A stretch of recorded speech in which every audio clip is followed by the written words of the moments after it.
Hello बच्चों।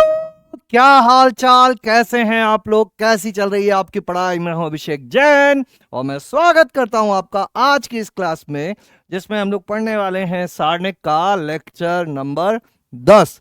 Good evening, good evening, good evening. लगभग लगभग हम अंत की तरफ बढ़ रहे हैं।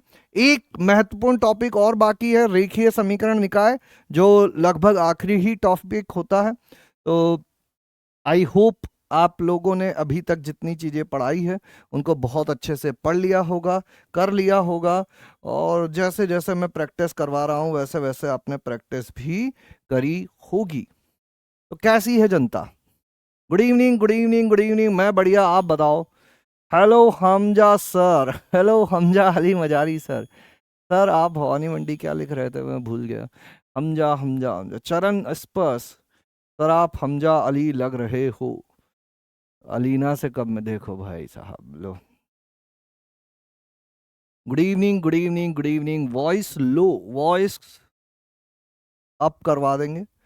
Good evening, good evening, good evening, good evening, good evening, good evening, good evening. आवाज थोड़ी बढ़ा दो, आवाज बढ़ा दो, है ना?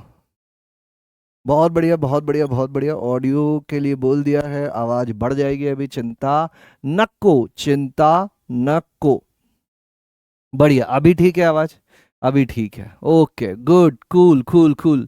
चलिए, रोम रोम भाइयों, रोम रोम।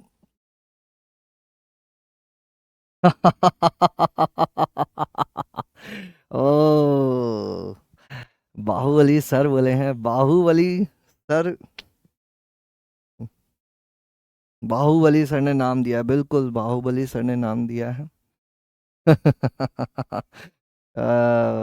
हमजा अली मजारी। बाहुबली सर के सामने हमजा अली मजारी, है ना? थोड़ा सा कोशिश कर रहा हूँ मैं भी। अम, उन्हीं ने नाम दिया है, मुझे भी उन्होंने ही बताया। बहुत बढ़िया। तो मजा आ रहा है मतलब तुम लोगों का? हाँ, बाहुबली सर ने ही नाम दिया है। वॉइस नहीं आ रही है। बहुत बढ़िया। यलीना से कब मिला रहे हो? मिलेंगे, मिलेंगे, जल्दी ही मिलेंगे, चिंता मत करो। ठीक है। Good evening, good evening. हाँ ठीक है। हर्ष सर रोस्टेड, हाँ वो तो कोई बात नहीं, चलता रहता है हमारा।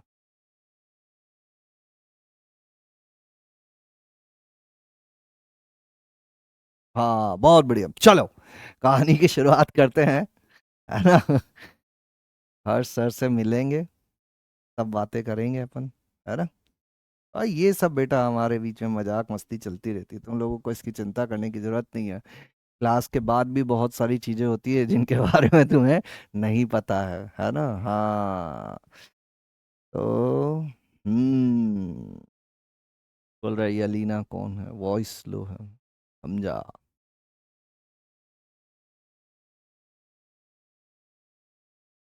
बहुत बढ़िया। चलिए कहानी की शुरुआत करते हैं। सारणिकों पर संक्रियाएं हम लोग पढ़ रहे थे, आज इसको कंप्लीट करेंगे और फिर एक बड़े ही महत्वपूर्ण टॉपिक रेखिक समीकरण निकाय की तरफ अपन लोग आगे बढ़ेंगे। एक बहुत ही महत्वपूर्ण टॉपिक रेखिक समीकरण निकाय की तरफ आगे बढ़ेंगे। हाँ बहुत बढ़िया। चलिए, कुछ कुछ होता है तो अब कमेंट्स बंद करते हैं। पिछली क्लास में अपन पढ़ रहे थे सारणिकों का योगफल, है ना? पिछली क्लास में अपन पढ़ रहे थे सारणिकों का योगफल। चलो बातें हो गई, बहुत सारी बातें हो गई, फिर बीच बीच में बातें करते रहेंगे अपन। अभी फिलहाल कहानी को शुरू करते हैं, अभी फिलहाल कहानी को शुरू करते हैं। बहुत बढ़िया। एक बार हमें हर सर को इनवाइट करना पड़ेगा क्लास में, और फिर की जाएंगी बातें, है ना? अभी जाऊंगा मैं दिल्ली थोड़े दिन बाद, तब मिलूंगा सर से, है ना? तब मज़ा आएगा। लग रहा है कुछ राज जो है वो तुम तक पहुंचते जा रहे हैं धीरे धीरे। चलो कोई बात नहीं, एनीवेज चलो पढ़ाई शुरू करते हैं। अभी अलग अलग दिशा में चले गए तो बहुत टाइम निकल जाएगा। बातों का तो ऐसा है कि जितनी की जाए उतनी कम है। फिलहाल हम लौटते हैं अपने टॉपिक पर, थोड़ी देर बाद बातें करेंगे। जब मैं सवाल दे दूंगा तुम लोग सवाल करना और मैं बातें करूंगा, ठीक है? चलिए कहानी को शुरू करते हैं। कहानी को शुरू करते हैं। आज की क्लास में हम लोग सबसे पहले ये देखेंगे कि पिछली क्लास में हमने क्या पढ़ा था, फिर इस पे जो होमवर्क दिया था उसको करेंगे और फिर इसी टॉपिक को आगे बढ़ाएंगे। इसमें एक छोटी सी चीज़ और रह जाती है। तो मैंने आप लोगों को ये सिखाया था कि अगर अगर अगर चर यानी कि वेरिएबल किसी एक पंक्ति या एक स्तंभ में हो तो समेशन सीधा सीधा उस पंक्ति या उस स्तंभ पर लगा दिया जाता है। मैंने आपको यह सिखाया था कि चर किसी एक पंक्ति या एक स्तंभ में हो तो समेशन सीधा सीधा उस पंक्ति या उस स्तंभ पर लगा दिया जाता है। जैसे ये पी क्यू है, अगर आपको समेशन लगाना है तो आप क्या करोगे?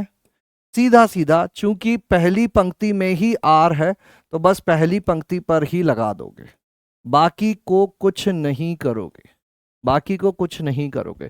इसी प्रकार से मान लीजिए जो चर है वो पूरा का पूरा किसी एक स्तंभ में है। यहां लिख देता हूं मैं कि एक्स वाई जेड, इसमें कुछ गड़बड़ है। X Y Z, X Y Z, मान लीजिए F X G X, X नहीं, एफ आर, आर का फलन है। यहाँ पर एक आर का फलन है, यहाँ पर भी एक आर का फलन है, और यहाँ पर भी एक आर का फलन है, और यहाँ पर डाल दिया जाए ए बी सी। अब अगर हमें समेशन लगाना है तो चूंकि समेशन एक ही पंक्ति या एक ही स्तंभ में है सारे वेरिएबल, तो उसी पर लगा दिए जाएंगे। डेल्टा आर क्या हो जाएगा? X Y Z. अब मान लीजिए ना, एक इंपॉर्टेंट चीज है कि मान लो यहां पर समेशन, यहां पर आर का है भी नहीं, यहां पर मैं लिख देता हूं अल्फा है जो आर पर डिपेंडेंट नहीं है। ऐसी स्थिति में भी चूंकि सारे आर वाले इस स्तंभ में माने जाएंगे, सारे आर वाले इस स्तंभ में माने जाएंगे, तो समेशन इस पूरे पर लगेगा, चाहे उसमें आर है या चाहे आर नहीं है। ठीक है, इस बात को याद रखना। बाकी चाहे ऐसे के ऐसे बने रहे, अगर तीनों तीनों अवयव, इसी स्तंभ के तीनों अवयव में आर है, तीनों पे लगा दो। पंक्ति में तीनों में आर है, तीनों पे लगा दो। लेकिन अगर दो में भी है तो भी तीनों पर लगाना पड़ेगा। ऐसा मत करना कि किसी एक पर छोड़ दो। ऐसा ही अपने पिछले जो लास्ट क्लास का लास्ट सवाल था वो इसी तरह की चीजों पर आधारित था। ठीक है, ये बात कितने लोगों को क्लियर हो गई थी? ये बात कितने लोगों को क्लियर हो गई थी कि हाँ सर ये बात अब हम समझ गए हैं कि अगर एक पंक्ति में वेरिएबल है सीधा उस पर समेशन लग जाएगा, एक स्तंभ में वेरिएबल है सीधा उस पर समेशन लग जाएगा। ठीक है, समीर सैफी आ गया तुम्हारा नाम। मॉड्यूल के क्वेश्चन नहीं बन पा रहे हैं, क्या करें? डीपीपी तुमने कर ली है सारी? सच सच बताना। डीपीपी कर ली है, क्लास के क्वेश्चन कर लिए हैं, रैपिड फायर कर लिए हैं, क्यूओटीडी कर रहे हो। अगर ये चार चीजें कर रहे हो फिर मॉड्यूल करना है जाके।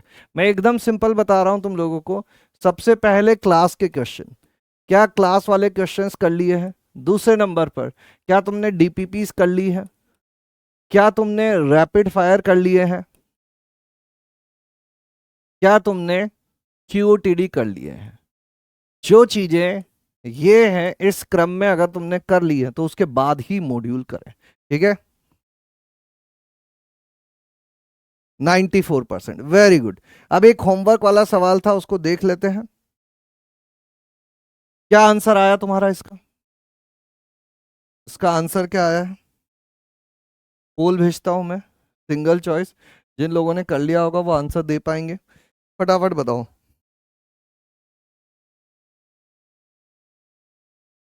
क्या आंसर आ रहा है? क्या आंसर आ रहा है?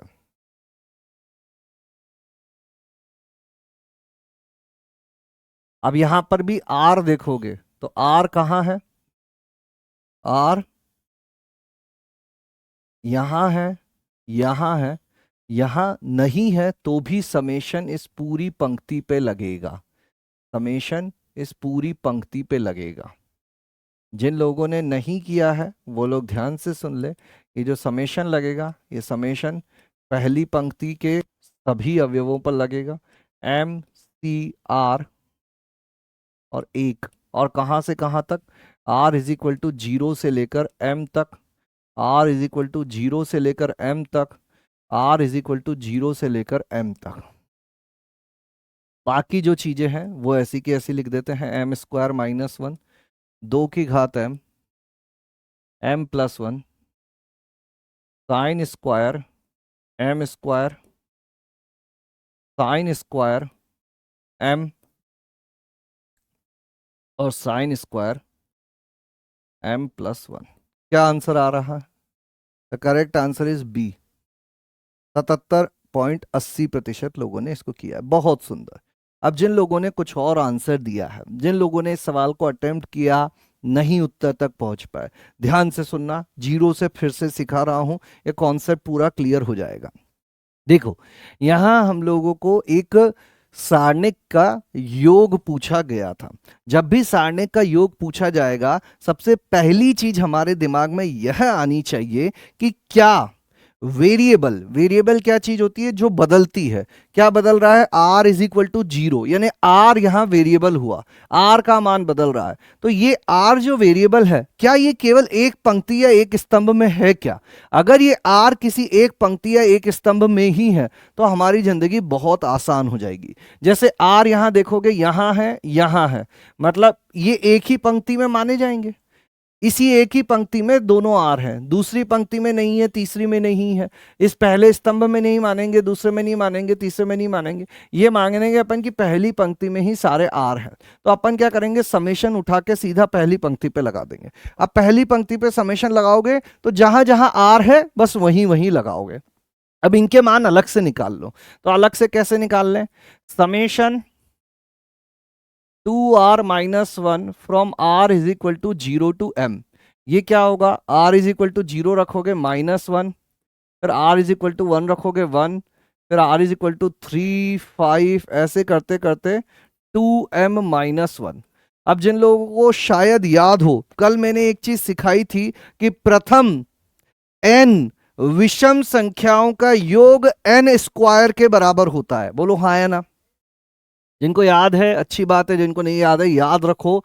या फिर ये एक समांतर श्रेणी है जिसमें पदों की संख्या कितनी है? पदों की संख्या कितनी है एक बार बताओ? इस समांतर श्रेणी में पदों की संख्या कितनी है? इस समांतर श्रेणी में पदों की संख्या कितनी है? इस समांतर श्रेणी में पदों की संख्या कितनी है?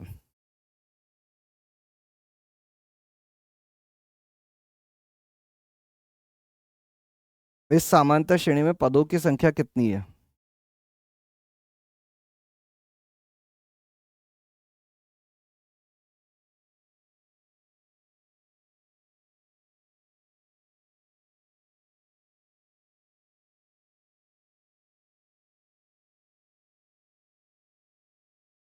आर का मान कहां से कहां तक रखना है?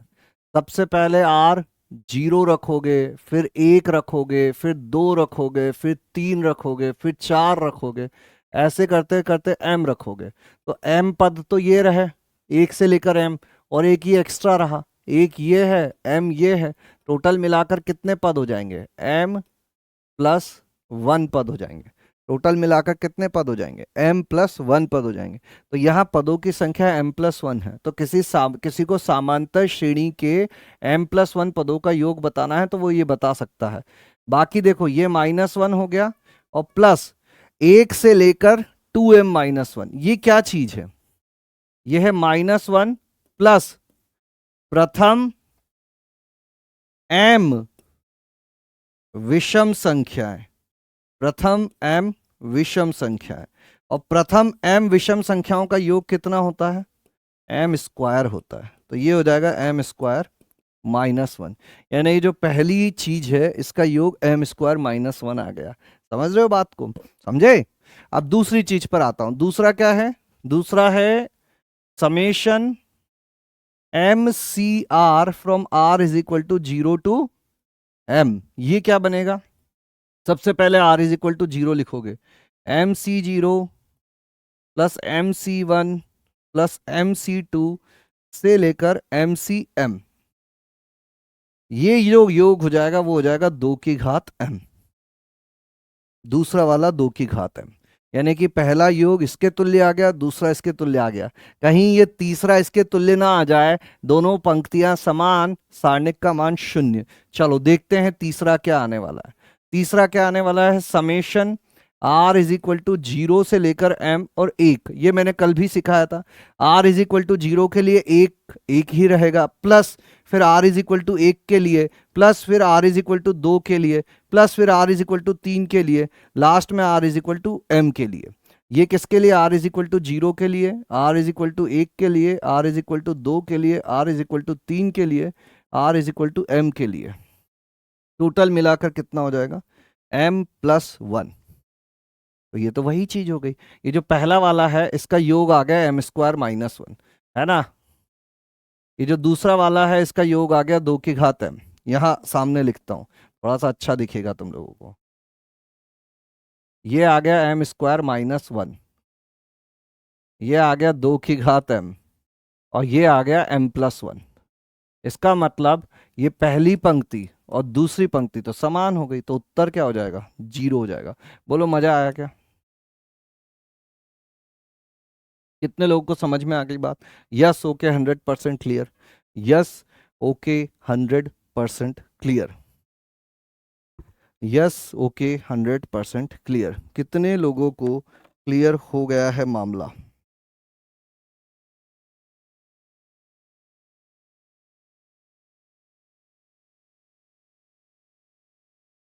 पीस। फर्स्ट वाला समझ में नहीं आया सर, कल कहां थे मेरे भाई। यह एक समांतर श्रेणी है। इस समांतर श्रेणी के कितने पद हैं, m प्लस 1 पद है, m प्लस 1 बटे 2। प्रथम पद कितना है, -1। पदों की संख्या कितनी है, m प्लस 1 माइनस 1। सार्वंतर कितना है, 2। ऐसे करके भी कर सकते हो, m प्लस 1/2, ये कितना हो जाएगा 2m माइनस 2। 2 से 2 कट जाएगा, m प्लस 1 गुणा m माइनस 1। अब जिनको वो बात नहीं पता उनको ये भी कैसे पता होगा, ये AP का सम हो गया, सम ऑफ m प्लस 1 पद, AP का योग, पदों की संख्या m प्लस 1, प्रथम पद -1, सार्वंतर 2। सर अवेलेबल थोड़ा तेज कर दीजिए, अवेलेबल थोड़ा तेज कर दीजिए। 90%, गलत बात है भाई, गलत बात है। अब देखो एक राज की बात बताता हूं मैं तुम्हें, है ना, सुनना अब तुम। अब मैं तुम्हें दूसरी बार समझाऊंगा ना तो तुम्हें समझ में आ जाएगा सब कुछ। यही दिक्कत है, यही दिक्कत है। ये योग यहां लगेगा, ये कितने लोगों को ये बात समझ में आ गई थी कि योग पहली पंक्ति पे ही लगेगा, योग पहली पंक्ति पे ही लगेगा। इस सबको मैं हटाता हूं। सुनना तुम, मैं एक चीज सिखाता हूं तुम्हें, ह्यूमन टेंडेंसी, तुम्हारा साइकोलॉजी किस टाइप से काम कर रही है वो सिखाता हूं, है ना। और ये सीखना बहुत जरूरी है तुम्हारे लिए। जो 10% लोग बचे हुए हैं ना अपने पास, उनको मैं ये आज की क्लास का बस ये पहला क्वेश्चन है जो रिपीट करके बता रहा हूं, ताकि तुम्हें पता चल जाए कि दिक्कत जो है ना वो ये नहीं है कि हमें समझ में नहीं आया। दिक्कत ये है कि हमने ये मान रखा है कि हमें जब दूसरी बार चीजें सिखाई जाती है तभी हमें समझ में आता है, पहली बार में हमें समझ में नहीं आता है। ठीक है, देखना आप दूसरी बार समझाएंगे तुम्हें सब समझ में आएगा। सबसे पहली चीज तो, चूंकि वेरिएबल जो कि r है वो प्रथम पंक्ति में है, इसलिए समेशन सीधा प्रथम पंक्ति पे लगा दिया गया। अब इस समेशन में 3 हिस्से दिख रहे हैं अपन को, इन तीनों हिस्सों को अलग अलग मैं हल करूंगा। सबसे पहला हिस्सा है अपना summation r is equal to 0 से लेकर m 2r माइनस 1। इसको मैंने कल भी 2 तरीके से बताया था, आज मैं दूसरे 2 तरीके से बता रहा हूं, मतलब एक तो वही है, दूसरा तरीका भी बताऊंगा। ये क्या चीज लिखी हुई है, ये लिखा हुआ है सबसे पहले r इज इक्वल टू 0 रखो, r इज इक्वल टू 0 रखोगे ये बनेगा -1।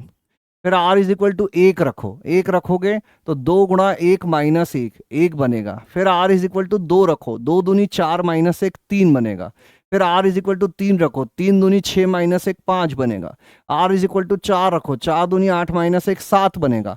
ऐसे करते हुए r का अंतिम मान क्या रखोगे, m। जब r का अंतिम मान m रखोगे तो ये 2m - 1 बनेगा। ठीक है। अब फिर से एक बात याद रखना कि प्रथम m विषम संख्याएं, ये क्या है, प्रथम m विषम संख्याएं। और प्रथम m विषम संख्याओं का योग होता है m²। तो ये हो जाएगा m² -1। अगर किसी को ऐसे नहीं मानना है कि सर ये सब मैं नहीं मानता है ना, तो तुम्हें दूसरा मेथड सिखाते हैं।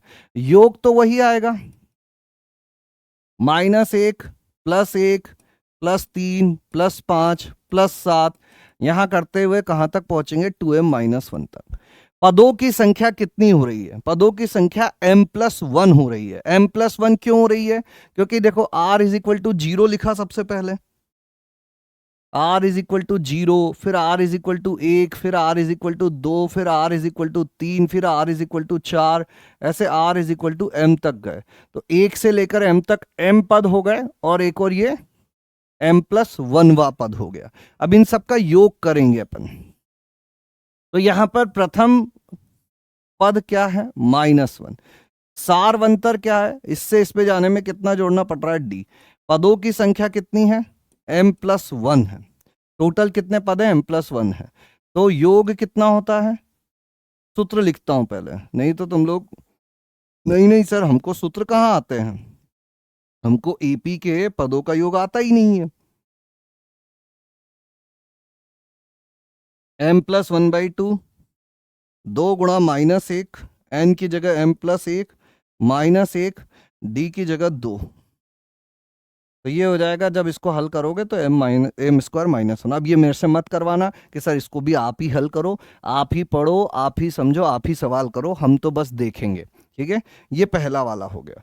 दूसरा वाला तो अति आसान था, MCR from r is equal to 0 से लेकर m।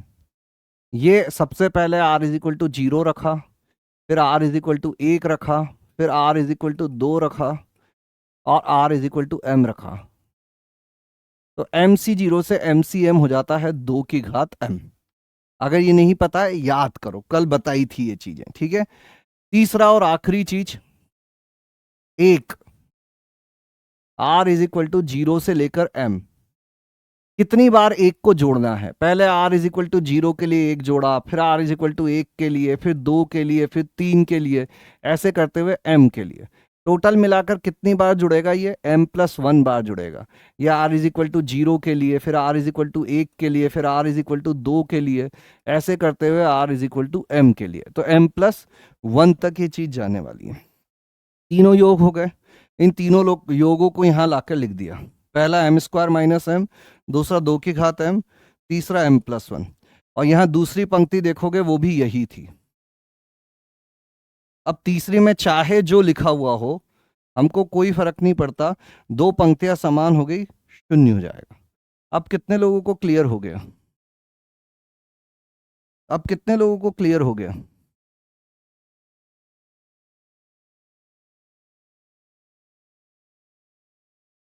अब कितने लोगों को क्लियर हो गया?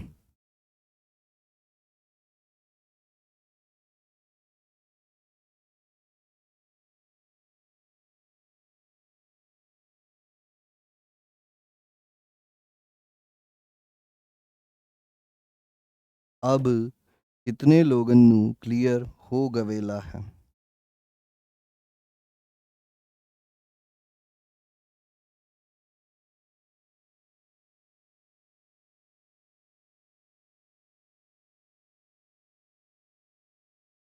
अब क्लियर है? देखना अभी परसेंटेज देखना, 93, 3% ही बढ़ पाया। बहुत दुख हुआ मुझे, मैं सोच रहा था कम से कम 5-7% तो बढ़ेंगे। Anyways, let's move to the next part, that is, क्या किसी ने कभी ये सोचा है कि अगर चर एक ही पंक्ति या एक ही स्तंभ में नहीं आए तो क्या होगा? जैसे कि मान लीजिए ऐसा दे दिया जाए, समेशन डेल्टा आर जो है वो यहाँ आर लिखा हुआ है, यहाँ 1 लिखा हुआ है, यहाँ 3 लिखा हुआ है और यहाँ आर स्क्वायर लिखा हुआ है। अगर मुझे ऐसी स्थिति में यह ज्ञात करना है, क्या ज्ञात करना है कि summation delta R from R is equal to 1 से लेकर 10 क्या होगा, r इज इक्वल टू 1 से लेकर 10 क्या होगा। तो यहाँ क्या करेंगे, कैसे करेंगे, क्या नियम लगाएंगे, कैसी बातें करेंगे? तो सुनो सुनो दुनिया के लोगों, सबसे बड़ा है मिस्टर गोगो, और मिस्टर गोगो ने हमसे ये कहा कि अरे अगर ऐसा कुछ आ जाए तो एक काम करो, प्रसार करो और फिर समेशन लगा दो। तो यहाँ पर अपन नोट लिखेंगे कि यदि, लिखो सभी लोग, कि यदि चर एक से अधिक पंक्ति या स्तंभ में, पंक्ति या स्तंभ में हैं तो पहले सारणिक का प्रसार करो, फिर समेशन अप्लाई करो।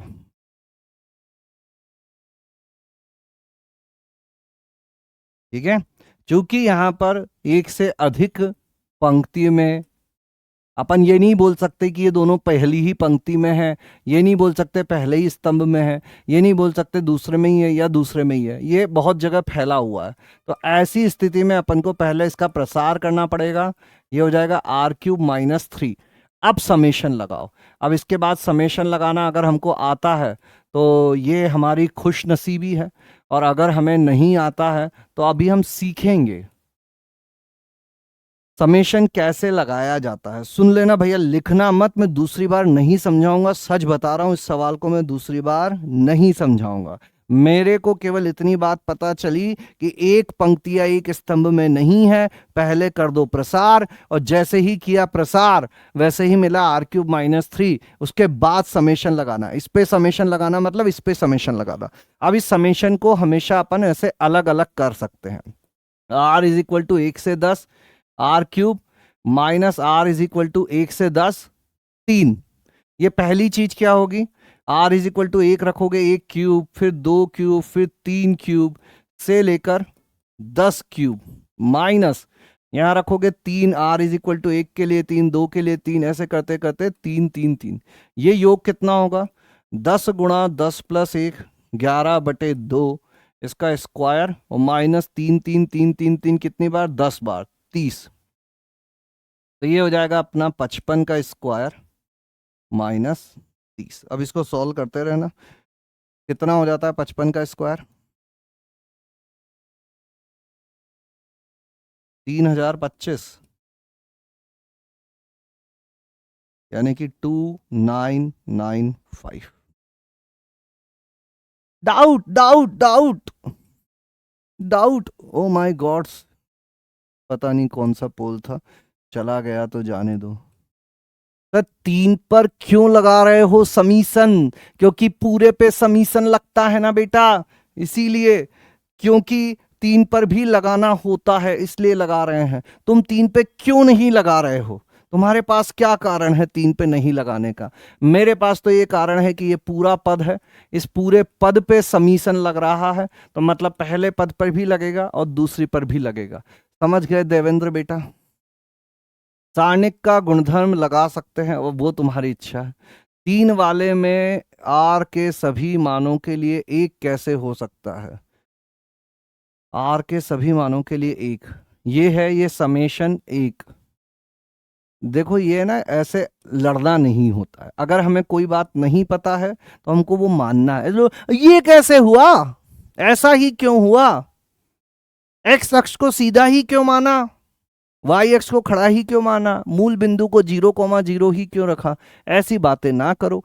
समेशन की परिभाषा यह कहती है कि किसी नियतांक पर जब समेशन लगाया जा रहा है तो उस नियतांक को जितनी बार योग करना है उतनी बार लिखा जाता है। ये समेशन की परिभाषा है। अब इसको ऐसा क्यों किया जाता है, क्योंकि इसको इसी तरह से परिभाषित किया गया है। 3 पर क्यों लगाया गया है, क्योंकि नियतांक पे भी लगाना होता है, वो चीज भी बार बार जुड़ रही है।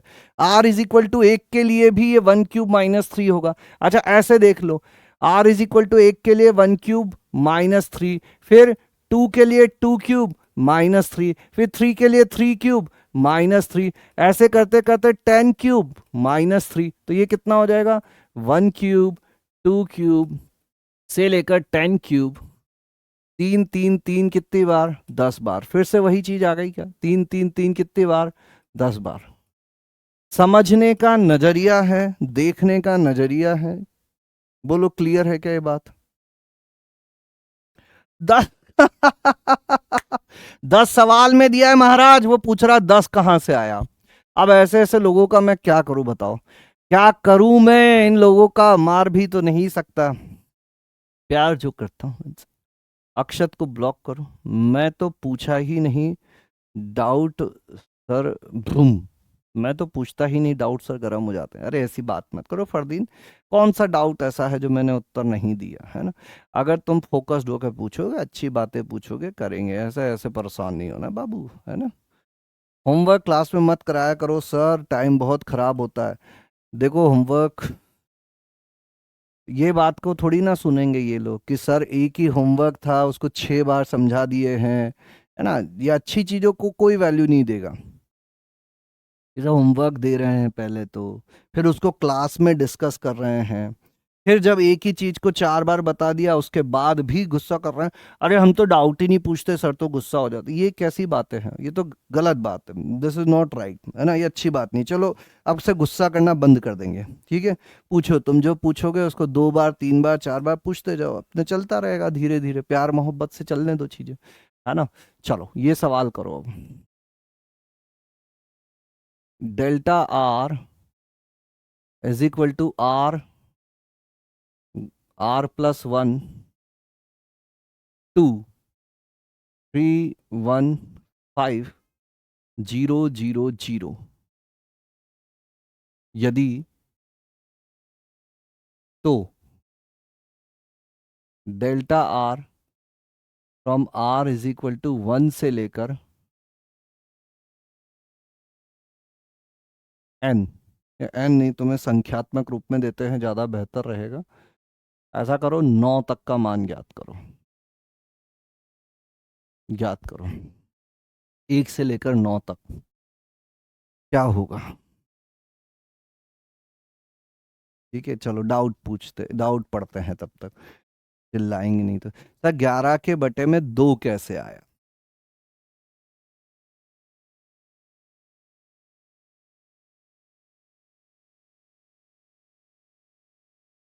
अब बताओ, मैं अब इस पे गुस्सा नहीं हूं तो क्या हूं, मतलब क्या तुमने पिछली क्लास अटेंड भी की है कि नहीं की है, मतलब ठीक है चलो गुस्सा होने को मना किया है मैंने, है ना। मैं गुस्सा नहीं होऊंगा, मैं फिर से लिख देता हूँ 1³ 2³ 3³, ऐसे करते करते अगर n³ तक जाते हैं तो इसका योग होता है n×n+1/2 और इसका पूर्ण वर्ग, है ना।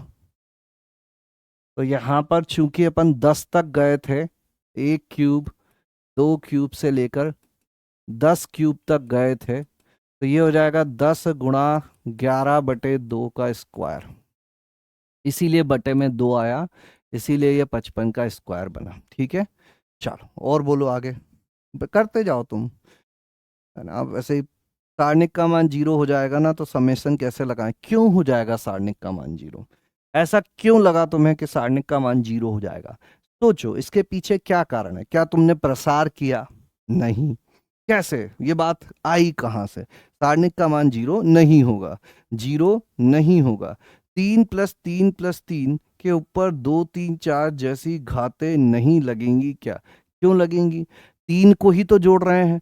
जब किसी नियतांक को जोड़ा जाता है, r इज इक्वल टू 0 से लेकर 10, या कहाँ से 1 से लेकर 10 तक था ना, r इज इक्वल टू 1 से लेकर 10। इसका अर्थ होता है कि 3 को 10 बार जोड़ना, r इज इक्वल टू 1 के लिए 3, फिर plus r is equal to, अगर किसी को ऐसे नहीं समझ में आ रहा है तो वो थोड़ी देर के लिए ऐसा मान लो कि ये लिखा हुआ है 3 गुणा r की घात 0। अब इसको इजी करने के लिए, कंफ्यूज करने के लिए नहीं लिख रहा हूं मैं, r इज इक्वल टू 1 लिखोगे 1 की घात 0, r इज इक्वल टू 2 लिखोगे 2 की घात 0, ऐसे करते हुए 3 गुणा 10 की घात 0। तो ये सभी 3 ही बन जाएंगे, 3 प्लस 3 प्लस 3। ठीक है, जब नियतांक होता है उसी नियतांक को जितनी बार r है उतनी बार जोड़ दिया जाता है, 3 गुणा 10। और ये याद भी रख सकते हो तुम, जैसे r इज इक्वल टू 1 से लेकर n तक जा रहे हो और लैम्डा लैम्डा लैम्डा को जोड़ रहे हो, तो ये सीधा सीधा लैम्डा गुणा n हो जाया करता है, जहां लैम्डा r पर निर्भर नहीं करता है। ठीक है, इसका तो आंसर 0 होगा। 11 के बटे में 2 कैसे आया, ये कैसे आया, बाबा रे बाबा, इतने लोगों को, मतलब पिछली क्लास, नहीं नहीं नहीं, गुस्सा नहीं करना, करो तुम तो, करेंगे अपन, धीरे धीरे पढ़ेंगे आराम से। अब चूंकि यहां पर इस सवाल में, बताओ क्या करूं मैं, गुस्सा करें कि नहीं करें? कितने लोग चाहते हैं कि सर गुस्सा करो, करो सर गुस्सा, 660, 480, क्या करूं मैं, बताओ। हम्म?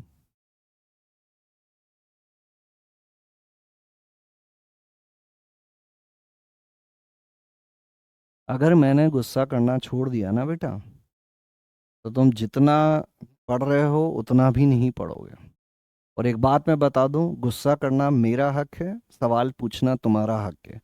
इससे डर से सवाल पूछना ना बंद करें, ठीक है। अरे ऐसे ही फालतू की बातें चल रही हैं सर, ये जाने क्या पोल भेज दिया, 88% बोल रहे हैं करो, करते रहो, जो मन है वो करो, हमको क्या करना है। एनीवेज, अपन को पढ़ना है, पढ़ाई पे फोकस्ड रहो। मैं ये बोल रहा हूँ 1 घंटा 45 मिनट मैं यहाँ क्या खड़े होकर चिल्ला रहा हूँ, इसके अलावा पूरी दुनिया में क्या हो रहा है इससे तुमको कोई मतलब नहीं होना चाहिए। तुम्हारी खिड़की के बाहर बम फूट जाए, भूकंप आ जाए, कोई मतलब नहीं है। यहाँ क्लास में क्या चल रहा है वो सबसे ज़्यादा ज़रूरी है। सबसे पहली चीज, चूंकि आर चर है और चर एक पंक्ति या एक स्तंभ में नहीं है, तो हमें सारणिक का प्रसार करना होगा। यह है मुख्य विकर्ण। अगर मुख्य विकर्ण के नीचे या मुख्य विकर्ण के ऊपर के सभी अवयव शून्य हो, ये या ये, तो इस सारणिक का मान सीधा सीधा मुख्य विकर्ण के अवयवों का गुणा हो जाया करता है। मतलब ये जो सारणिक है इसका मान होगा 2 गुणा आर अंदर गुणा कर दें तो ये हो जाएगा 2r² प्लस 2r। ठीक है, अब हमको क्या चाहिए, 9 तक का योग चाहिए। सुनते रहना, एक ही बार बताऊंगा, दूसरी बार नहीं बताऊंगा। 9 तक का योग यानी कि किस चीज पे योग लगाना है, 2r² प्लस 2r पर योग लगाना है। ये कितना हो जाएगा,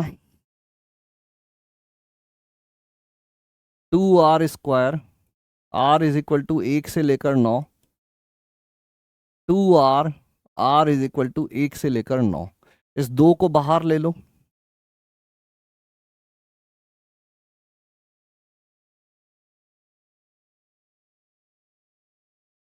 1 से लेकर 9, इस 2 को बाहर ले लो, 1 से लेकर 9। अब जिन लोगों को ये लग रहा है ऐसा क्यों हो रहा है, तो उनको मैं बता देता हूं कि समेशन में से किसी भी नियतांक को बाहर लिया जा सकता है अगर वो r के साथ है। अगर तुम ऐसा नहीं भी करना चाहते हो तो यहीं पे इसको प्रसार करके देख लो क्या होगा, है ना। ये क्या लिखा हुआ है, पहला वाला क्या होगा, r इज इक्वल टू 1 लिखोगे, 2 गुणा 1 का स्क्वायर, फिर 2 गुणा 2 का स्क्वायर, फिर 2 गुणा 3 का स्क्वायर, ऐसे करते हुए कहां तक जाओगे, 2 गुणा 9 का स्क्वायर। ये पहले वाले समेशन की बातें हो गई। ठीक है, इसको हटाता हूं इधर से थोड़ा सा, फिर ये क्या हो जाएगा, प्लस 2 गुणा r की जगह 1, 2 गुणा r की जगह 2, 2 गुणा r की जगह 3, ऐसे करते हुए 2 गुणा r की जगह 9। ये 2 बाहर आ ही गया, अंदर क्या आ गया, 1 स्क्वायर प्लस 2 स्क्वायर से लेकर 9 स्क्वायर। 9 तक के प्राकृत संख्याओं के वर्गों का योग क्या होता है? जिन लोगों को सूत्र नहीं पता है उनके लिए यहाँ पर सूत्र प्रस्तुत है ना, क्योंकि मुझे पता है कि कुछ लोग ऐसे ही डायरेक्ट आ गए होंगे, बोल रहे होंगे ओहो हो ये क्या हुआ। इसका सूत्र होता है n गुणा n+1 गुणा 2n+1/6 और प्राकृत संख्याओं का योग 1 2 3 से लेकर n। बाहर जाकर तुम मेरा नाम मत खराब करना भैया, है ना, कहीं केमिस्ट्री फिजिक्स में इसकी जरूरत पड़ जाए तो जवाब दे देना, ऐसा लगेगा कि सर ने पढ़ाया ही नहीं ये चीज।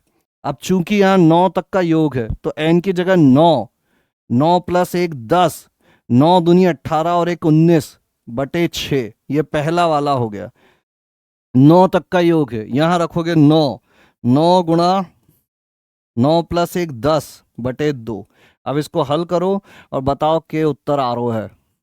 तो 0 0 कहने वालों कुछ तो याद कर लो, चैप्टर के अंत पर पहुंच गए हैं और अभी भी हम लोग प्रसार में गलती कर रहे हैं और फिर बोल रहे हैं गुस्सा क्यों कर रहे हो। तो क्या करें? हाँ, तुम्हें यहां मैं खुश करने के लिए नहीं खड़ा हूं, ये चीज छोड़ देना। यहाँ मनोरंजन कर रहा हूं मैं, मनोरंजन बाई प्रोडक्ट है। पढ़ते पढ़ते अच्छे हंसी खुशी से हम लोग पढ़ेंगे, वो अच्छी चीज है, लेकिन जहां गलती होगी उस पर तो डांट पड़ना निश्चित है। इसको 3 के पहाड़े से 3 दूना 6, 3 तिया 9, 2 के से 2 कट गया, है ना, 19 × 57, 570 पहला आ गया, 2 से 2 कट गया, +90, कितना हो जाएगा ये? 660। उत्तर हो गया 660, 95%। बस, वेरी गुड। चलिए आगे बढ़ाते हैं कहानी को।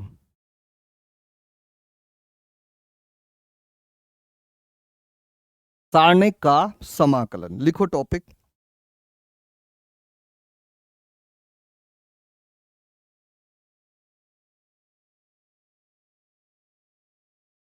जैसा योग वैसा समाकलन।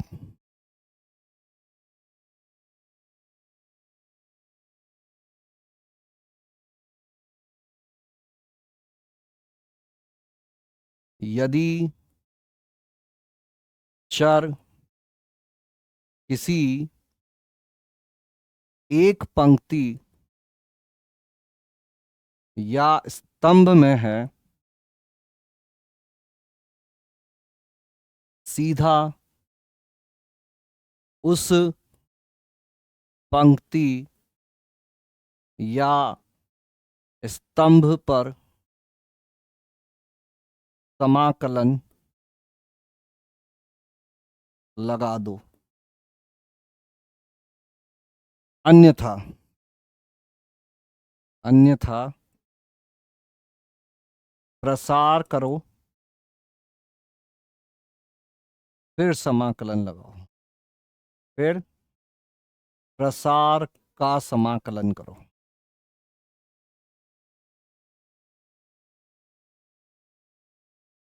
ठीक है, जैसा योग वैसा समाकलन, क्योंकि समाकलन एक्चुअल में योग ही है।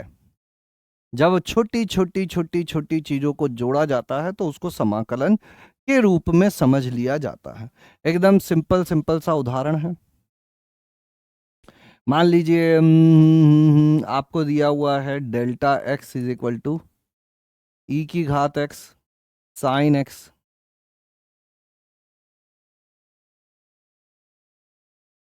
e-1,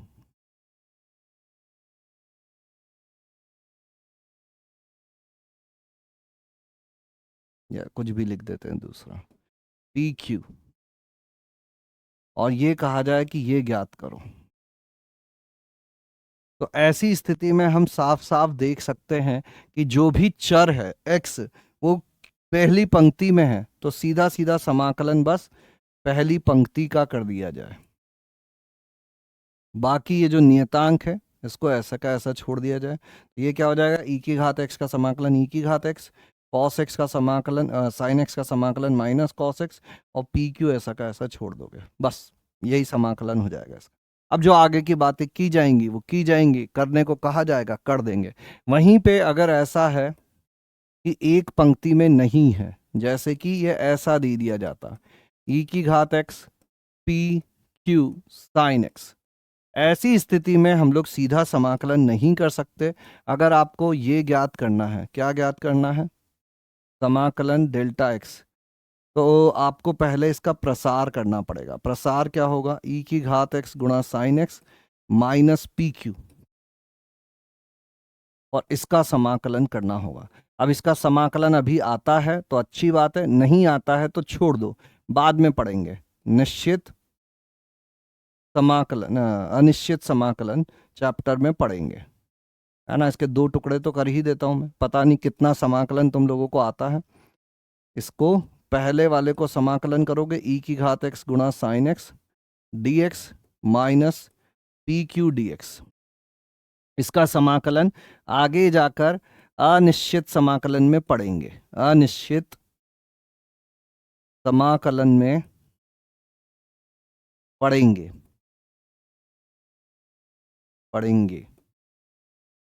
और ये वाले का समाकलन हो जाएगा, क्या होगा, इस वाले का समाकलन क्या होगा, अगर ये दो नियतांक है, अगर ये दो नियतांक हैं तो पी क्यू बाहर आ जाएगा, और इसका समाकलन क्या होगा, इसका समाकलन बताओ क्या होगा। बहुत देर हो गई, कुछ बातें नहीं की तुमने, अंदर से तुम्हारे उमड़ उमड़ के बातें आ रही होंगी, अभी तक तो डिस्ट्रैक्ट हो गए होंगे, अपने पड़ोसी से बात करने लग गए होंगे, खिड़की के बाहर क्या चल रहा है झांकने लग गए होंगे, है ना, बताओ।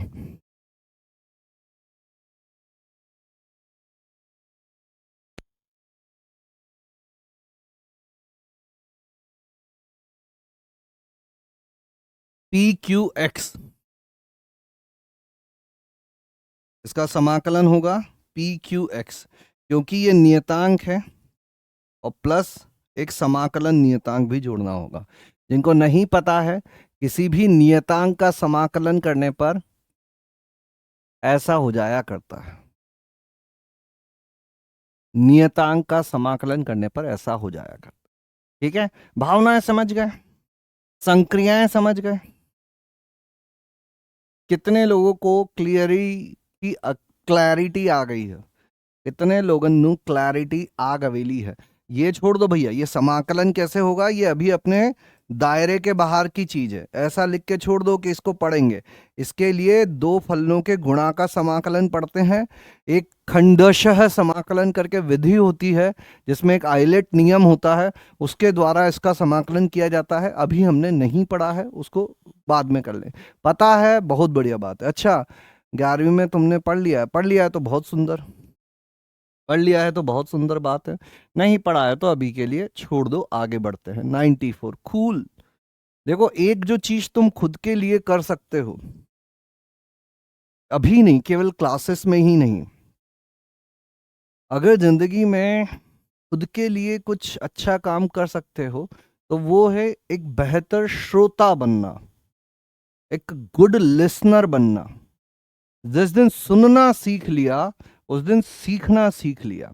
अक्सर जब हम लोग बातें करते हैं तो हम सामने वाले की बात नहीं सुन रहे होते हैं, हम अपना उत्तर तैयार कर रहे होते हैं। कोशिश ये करो कि एक अच्छे श्रोता बनो, ठीक है। अगर अच्छे श्रोता बन गए ना तो अच्छा सीखना सीख जाओगे। कैसे सीखते हैं, ये चीज सीख जाओगे ना। जब भी मैं कुछ बोल रहा हूं, मतलब मैं यहाँ पर गाना तो गा नहीं रहा हूँ कि बीच बीच में अपन अपने ख्यालों में चले गए ना, कुछ बोल रहे हैं तो काम की बात बोल रहे हैं, तो सुनना सीखो, सुनना सीखो। अब अपन एक छोटी सी चीज और मैं यहाँ जोड़ देता हूँ, कभी कभी कहीं कहीं, अब ये सारी बातें मैं क्यों करता हूँ, छोटी छोटी मगर मोटी बातें क्यों करता हूँ, क्योंकि हम लोग भटकती हुई आत्माएं हैं, हम भटकेंगे, हम कभी इधर भटकेंगे कभी उधर भटकेंगे, और हमें कोई चीज दिख जाएगी तो हम बोलेंगे हो, ये चीज तो हमने आज तक देखी ही नहीं, हमें तो किसी ने बताई नहीं, और फिर हमारी आत्मा को बहुत ज्यादा दुख पहुंचेगा। तो उस भटकती हुई आत्मा को दुख ना पहुंचे, इसके लिए कुछ कुछ और चीजें मुझे बतानी है यहां पर।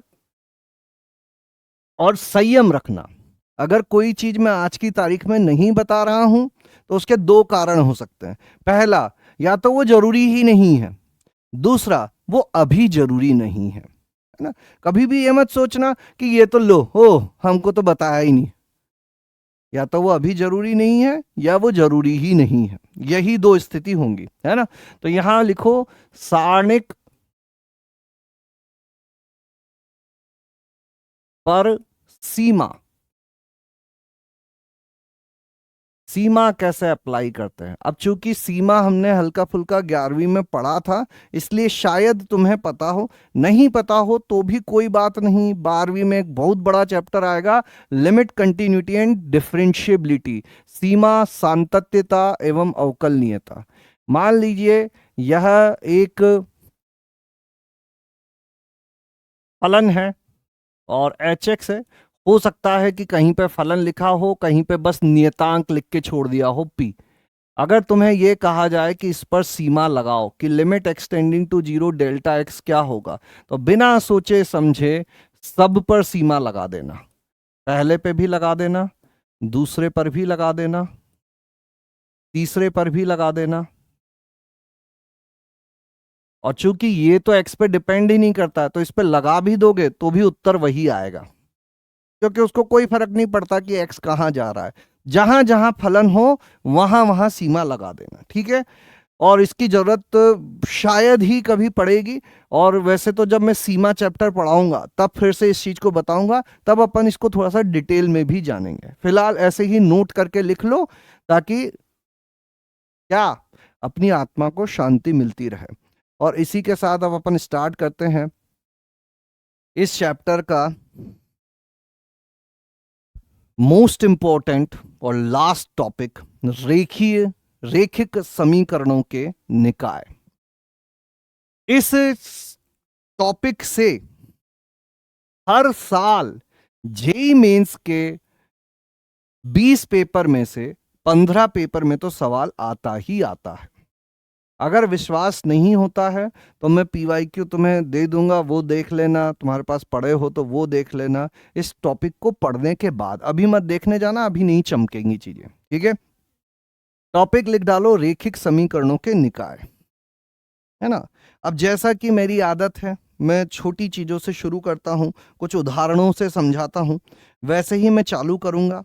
फिर जहां पर जरूरी बातें आ जाएंगी, जहां पर याद करने की बातें आ जाएंगी, फिर मैं उन पर शिफ्ट हो जाऊंगा। तो तुम लोगों का कर्तव्य है कि तुम ध्यान से सुनो, क्योंकि हर चीज केवल याद करने की नहीं होती है, कुछ चीजें समझने की भी होती है। कुछ सवाल मैं तुमसे पूछूंगा, उनके जवाब मुझे तुमसे चाहिए। सबसे पहला है ये सवाल, x minus 3y is equal to 4 और 2x minus y is equal to 6। इसके क्या हल होंगे? पहले वाले के इसके क्या हल होंगे? इसके क्या हल होंगे? हल क्या होगा? पी क्यू एक्स प्लस सी। वेरी गुड प्रिंस बेटा, बहुत सुंदर, कितनी प्यारी बात कही है तुमने, मजा आ गया।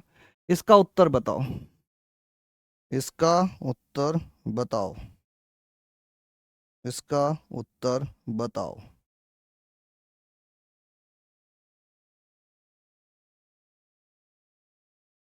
इसका उत्तर बताओ।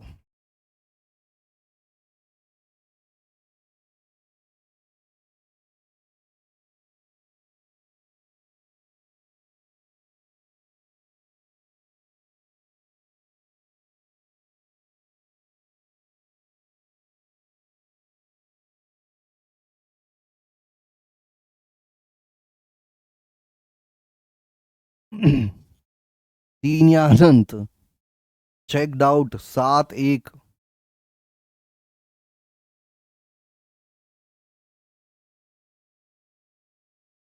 सर इसमें सारवंतर -2 नहीं होगा बेटा, आगे वाले में से पीछे वाले को घटाते हैं। ऐसा ना करें जनाब, ना करें, है ना। इसमें से इसको घटाओ, इसमें से इसको घटाओ, या ये सोचो क्या जोड़ने पे अगला मिलेगा, है ना। ए प्लस डी, ये जो है ये प्रथम पद है ए, अगला जो पद होता है वो डी ए प्लस डी होता है, इसमें से इसको घटाएंगे, डी इज इक्वल टू 2 होगा, है ना। ना करें जनाब, ना करें। दुनिया में हर चीज की जरूरत है सर। समेशन एक ही रो में हो तो उसका प्रसार करके भी किया जा सकता है, बिल्कुल किया जा सकता है मनमोहन बेटा, किया जा सकता है। लेकिन कई बार चीजें प्रसार करने के बाद कॉम्प्लिकेटेड हो जाती हैं, है ना। तो बेहतर यही है कि डायरेक्ट कर लो, है ना, इसीलिए तो वो चीज बनाई है। हाँ, उत्तर उत्तर तो रह ही गया अपना। क्या उत्तर आ रहा है इसका? x is equal to 7, y is equal to 1, ऐसा आ रहा है क्या? ये तो गलत है, ये दूसरे वाले को तो संतुष्ट ही नहीं कर रहा है। 1/2 - 2 बटे 5, 6। वाह वाह रे बाबा। अब मैं बोलो क्या करूं, क्या करूं मैं? इसके उत्तर भी नहीं बताए जा रहे हैं। उसको 2 से गुणा किया, -6y, इसमें से घटा दिया, -5y इज इक्वल टू कितना हो जाएगा? 8। पहले वाले को या दूसरे वाले को 3 से गुणा कर दिया, x -3y is equal to 4। इसको 3 से गुणा कर दिया, 3 दूना 6x, -3y is equal to 18। इसमें से इसको घटाओगे, -5x, इसमें से इसको घटाओगे 0, माइनस का 14, x is equal to 14/5।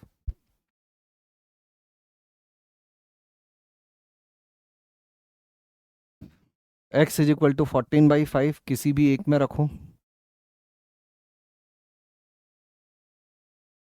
14/5 -3y is equal to 4। 14/5 -4 is equal to 3y। चारों पंजों 20, -6/5 is equal to 3y। y is equal to -2/5। x का मान आ रहा है 14/5, y का मान आ रहा है -2/5। क्या यही आ रहा है?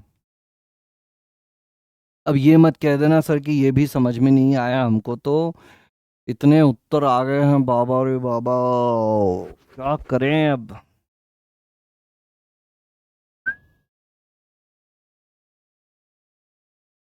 अभी भी दिए जा रहे हैं, कुछ भी बत्ती दिए जा रहे हैं। Miss print -12।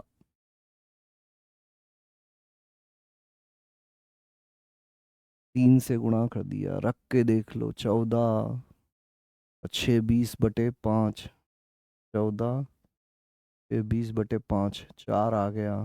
14 दूना 28 और 2 30/5, 6 आ गया। मना करेंगे कुछ लोग, देखो 4% लोगों ने मना किया। पर ये आएगा, पर ये आएगा, यही सही है।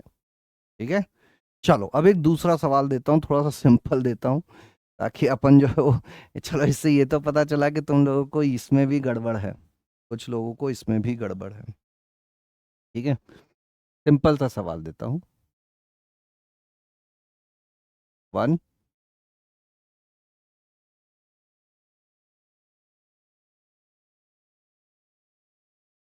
इसका उत्तर बता दो मुझे, x कितना होगा, y कितना होगा।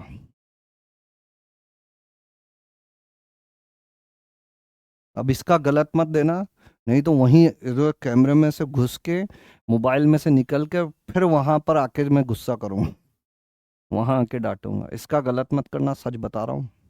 जो कॉन्सेप्ट सिखाना चाह रहा हूँ वो नहीं सिखा पाऊंगा, मैं भूल जाऊंगा, मैं कहीं और पहुंच जाऊंगा। देखो उसमें भी 2 3 चिपका दिया एक ने, 3 2।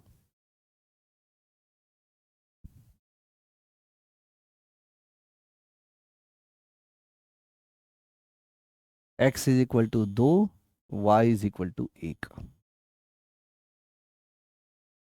इसके बताना तो हल एक बार। 2x - y is equal to 1 और 4x - 2y is equal to 5। इसके हल बताना एक बार क्या आएंगे। दूसरे के क्या आएंगे बताओ। पहला वाला सेक्शन हो गया कंप्लीट। इस दूसरे के क्या आएंगे?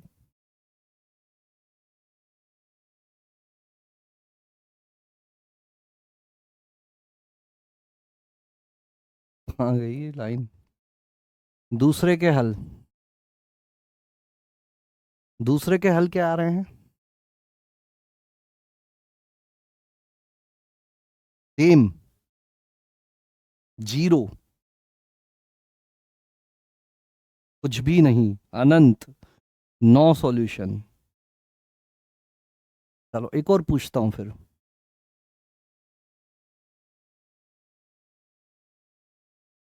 3x plus Y plus 1 = 0, 6x plus 2y plus 2 = 0, इसके कितने होंगे? दूसरे के और तीसरे के, इसके क्या हल होंगे?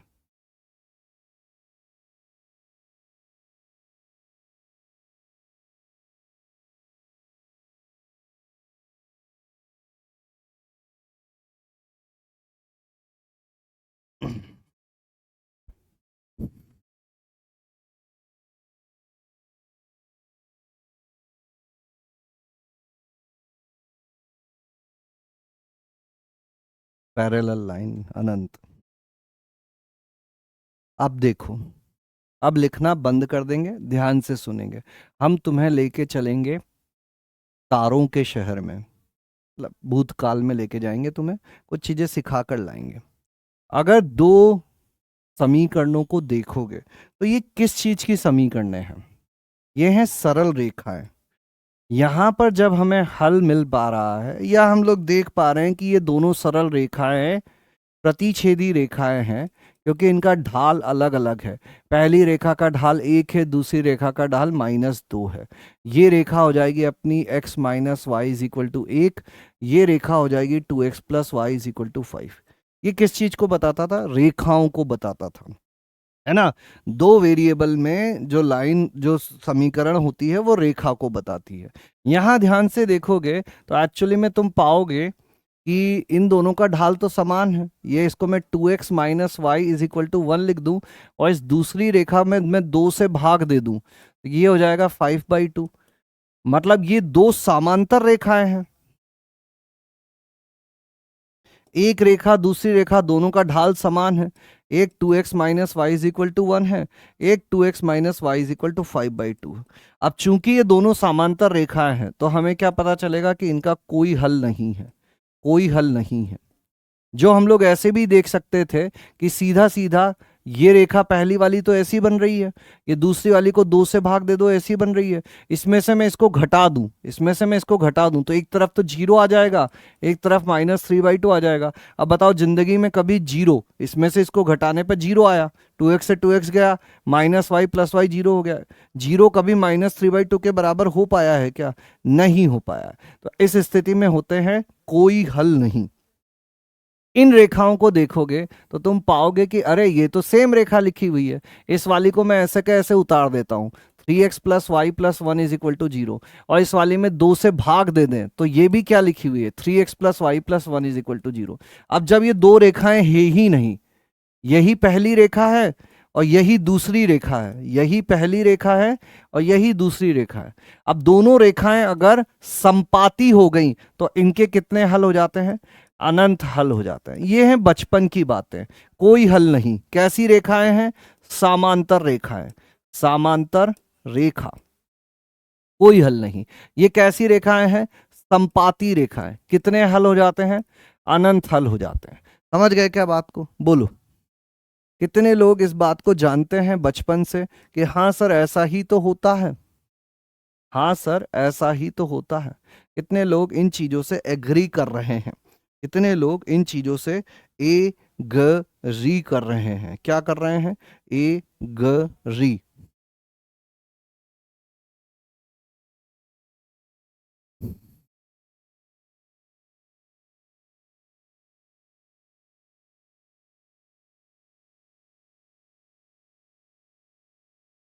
यस सर, ध्यान से सुनो, है ना।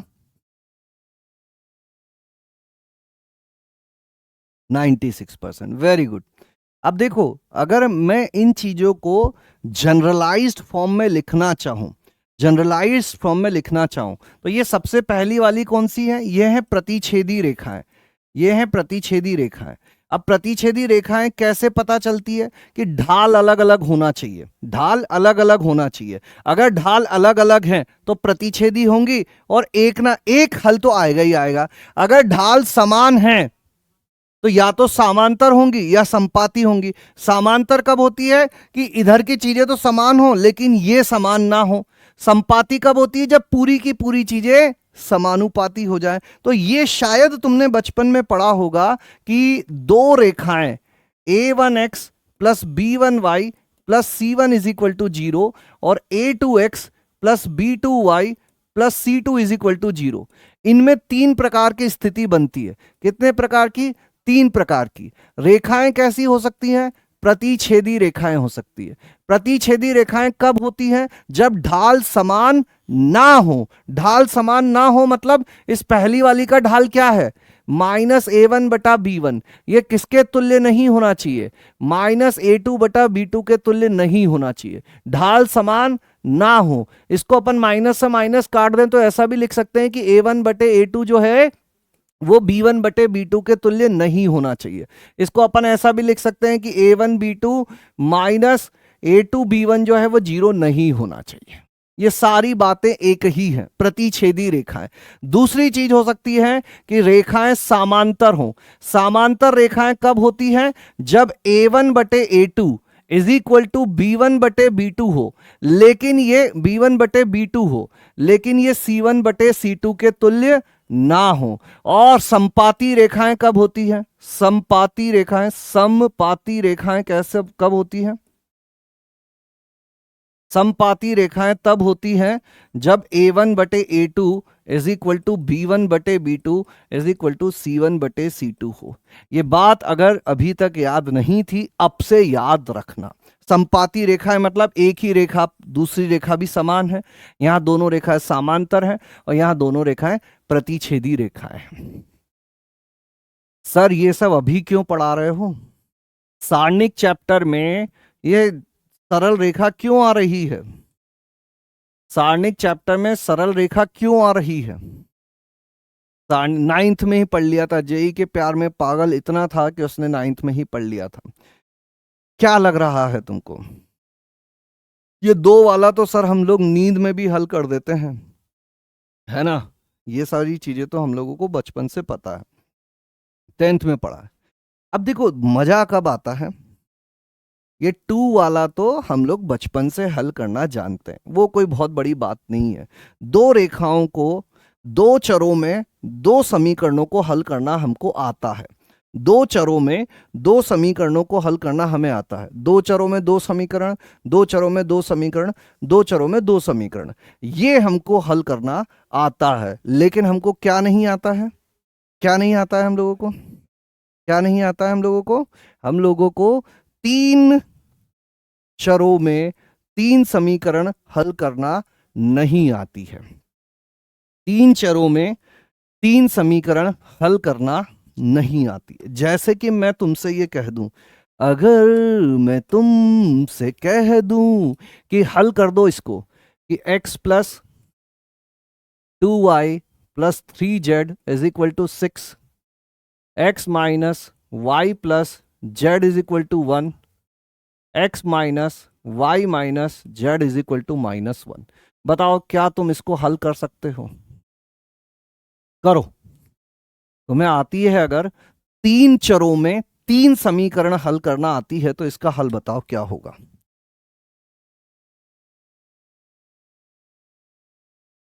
बताओ, बताओ जनता, निकल के आओ पढ़ने वाले शेरों, बताओ क्या होगा इसका हल? अरे कोशिश तो कर ले मेरे भाई, तीन समीकरण तीन अननोन है। No no no sir no. करो कोशिश।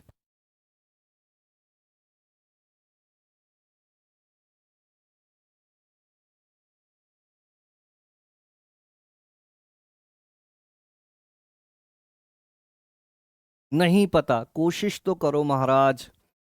कोशिश कर हल निकलेगा, आज नहीं तो कल निकलेगा।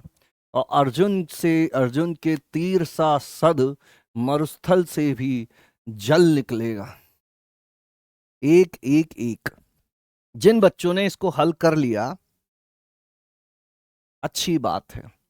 x is equal to 1, y is equal to 1, z is equal to 1, कैसे भी किया हो, है ना।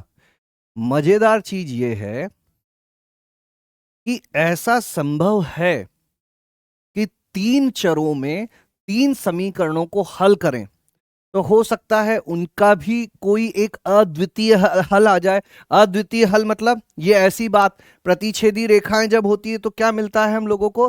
अद्वितीय हल। अद्वितीय हल का मतलब क्या होता है? यूनिक सॉल्यूशन, एक ही सॉल्यूशन, इसके अलावा और कुछ इसको संतुष्ट नहीं करेगा।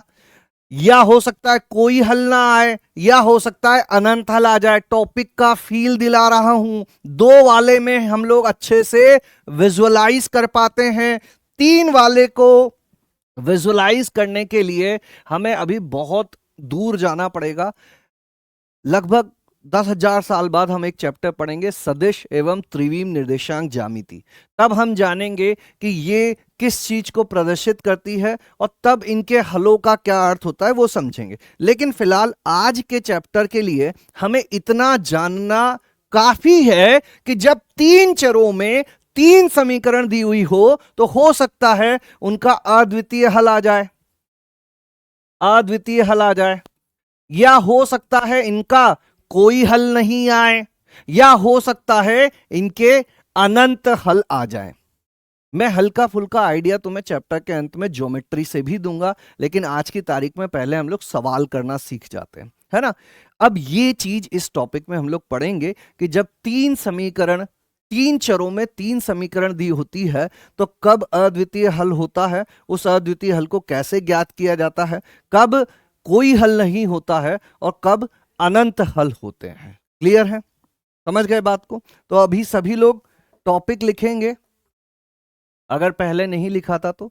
रेखिक समीकरणों के निकाय लिख लो फिर से।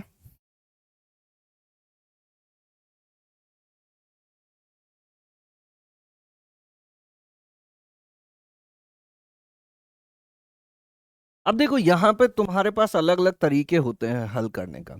वैसे ही यहां पर अब हम लोग तीन चरों में तीन समीकरण, तो लिख लो तीन चरों में तीन समीकरण, तीन रेखीय समीकरणों का निकाय, तीन रेखीय समीकरणों का निकाय।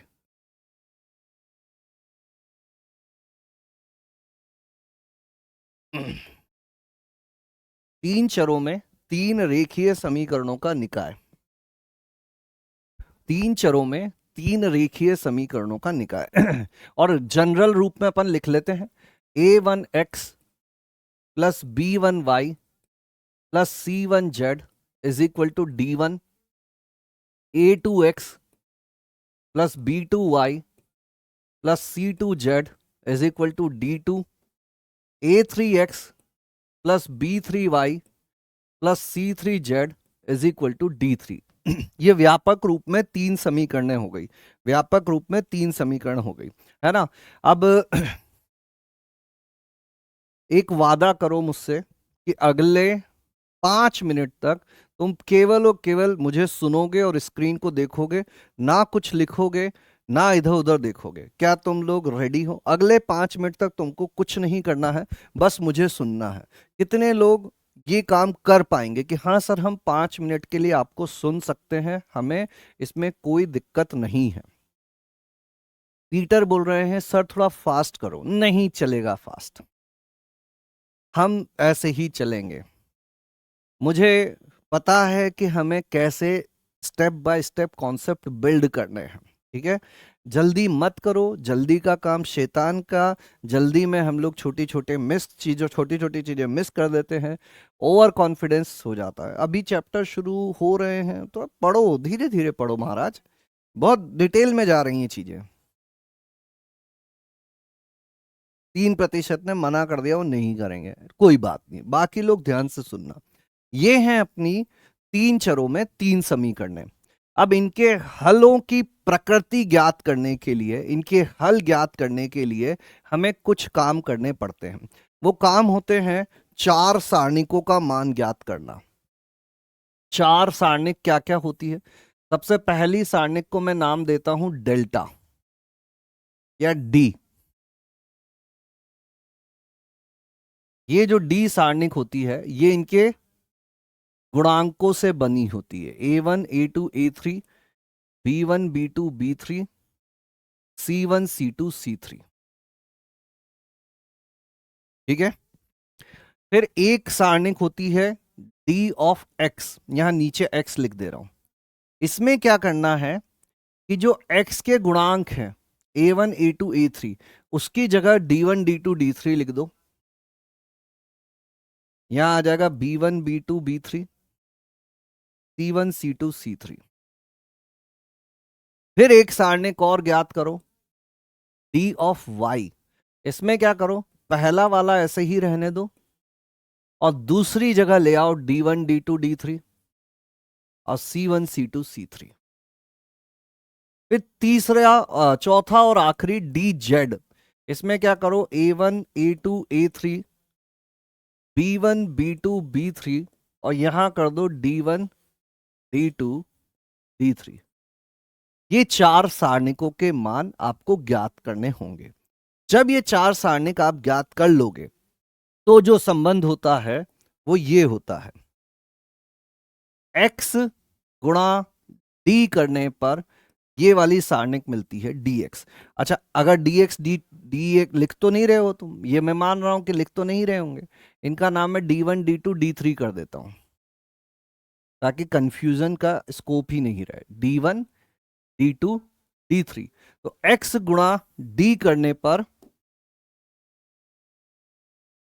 ये सारणिक मिलती है D1, यानी कि इस सारणिक के मान में जब x का गुणा करेंगे तो इस सारणिक का मान मिल जाएगा।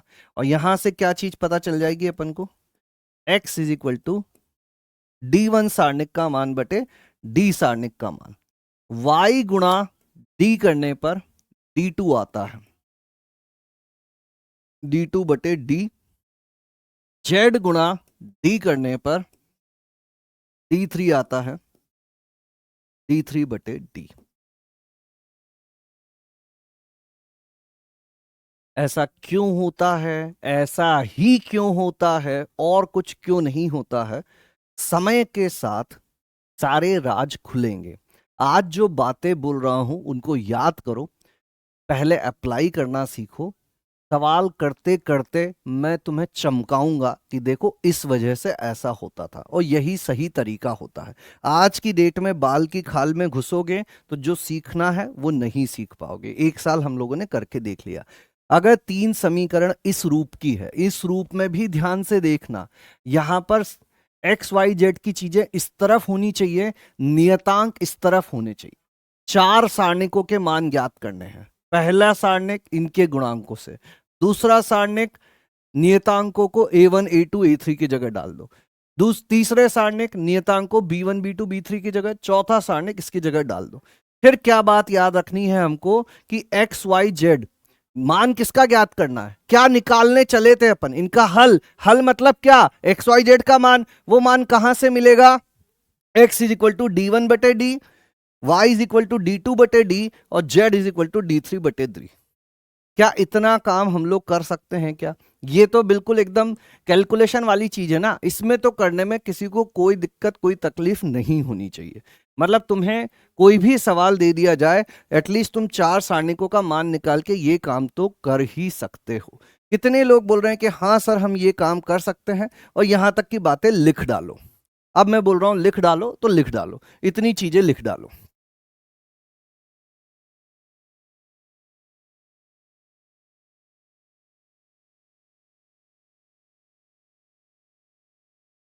D1 ये काम कर लोगे ना? अगर मैं एक सवाल दे दूं तो 4 सारणिक ज्ञात करके एक्स वाई जेड के मान पता कर लोगे, है ना? थोड़ा विश्वास रख के आगे बढ़ना, ठीक है? हल्ला गुल्ला मत करना, हल्ला गुल्ला मत करना।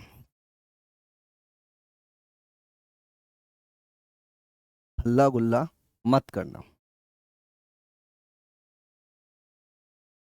मेरी आदत है चीजों को इस तरह से सिखाने की कि थोड़ा सा तुम्हें एक तो टॉपिक का फील भी आए और एक एग्जॉस्टिव चीजें पता चल जाए कि अच्छा ऐसा है तो ऐसा होता है, ऐसा है तो ऐसा होता है, ऐसा है तो ऐसा होता है।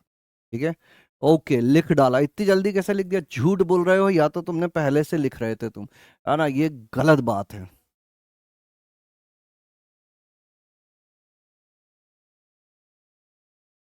95%। सर हम कर लेंगे ये काम। अब देखो, एक राज की बात बताता हूं, एक राज की बात बताता हूं।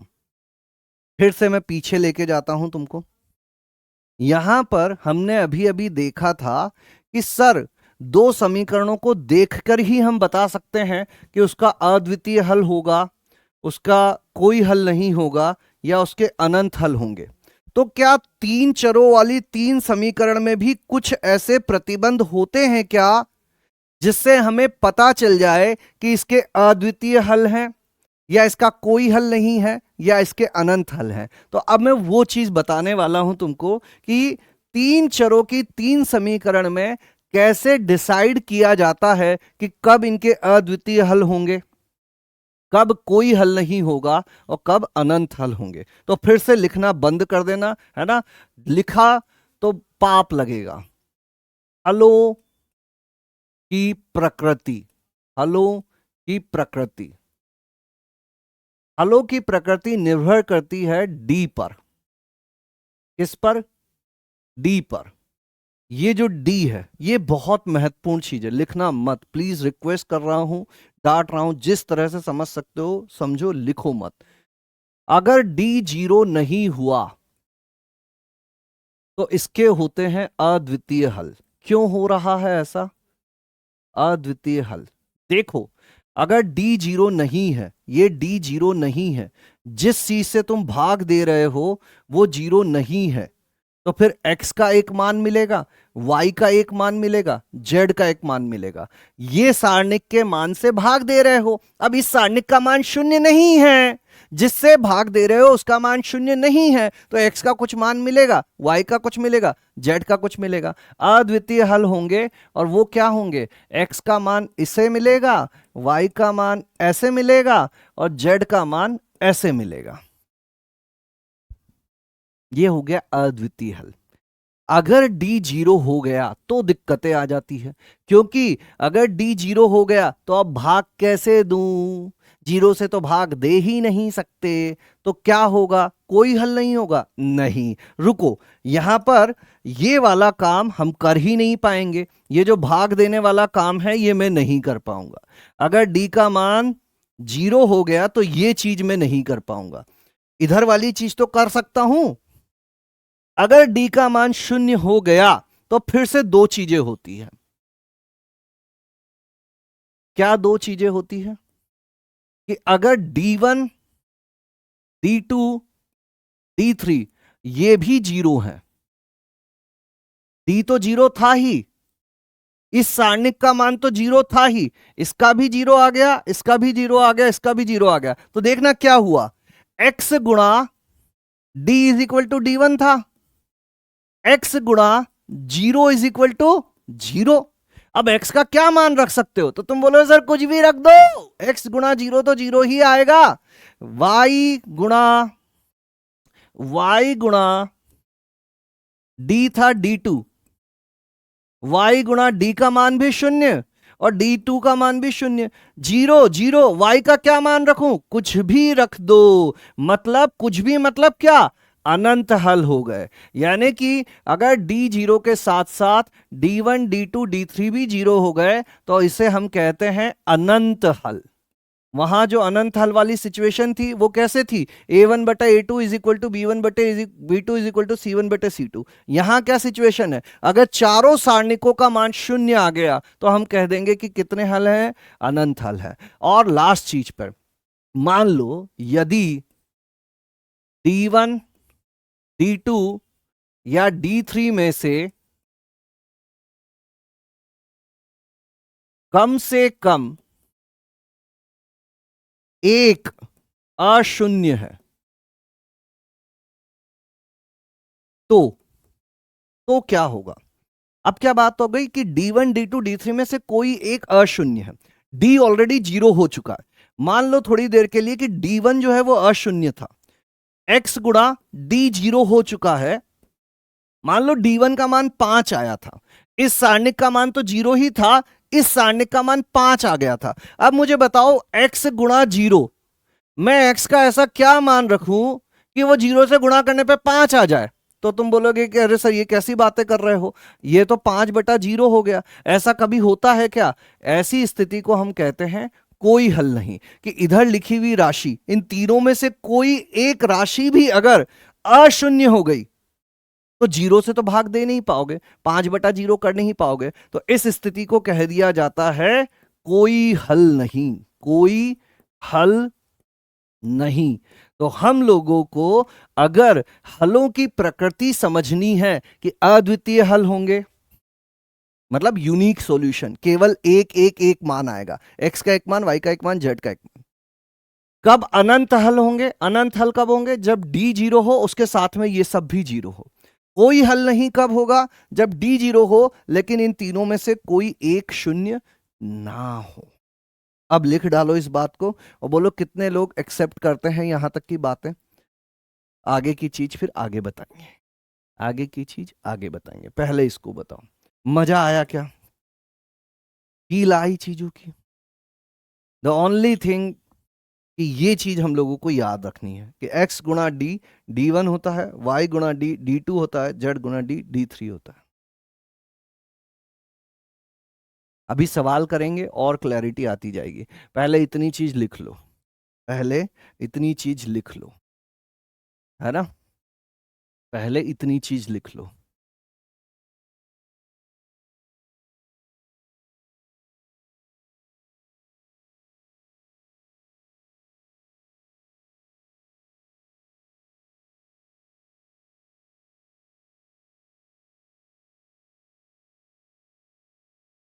Ninety 95%, very good.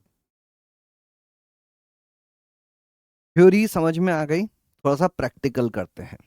प्रैक्टिकल करने के लिए सबसे पहले इसी सवाल पर चलते हैं और इसी सवाल को अपन अभी अभी जो अपन ने सीखा है उसकी सहायता से हल करने की कोशिश करते हैं। सभी लोग अप्लाई करेंगे, है ना? मेरे साथ साथ हल करो, सभी लोग साथ में हल करेंगे। यहां पर अपन तुलना करें, ये पहली पहली रेखा हो जाएगी, अपनी पहली समीकरण हो जाएगी a1x plus b1y plus c1z is equal to d1। दूसरी वाली a2x plus b2y plus c2z is equal to d2। a3x plus b3y plus c3z is equal to d3। तो a1 का मान क्या होगा? a1 का मान होगा 1, b1 का मान होगा 2 और c1 का मान होगा 3 और d1 का मान होगा 6। फिर a2 तुलना करें तो दूसरी समीकरण में x का गुणांक 1 है, y का गुणांक -1 है, z का गुणांक 1 है और यहां पर आ जाएगा अपना d2 इज इक्वल टू 1। फिर a3 तीसरी समीकरण में x का गुणांक 1 है, ये 2 आएगा, फिर यहाँ 3 आएगा, ये y का गुणांक -1, z का गुणांक -1 और ये भी -1।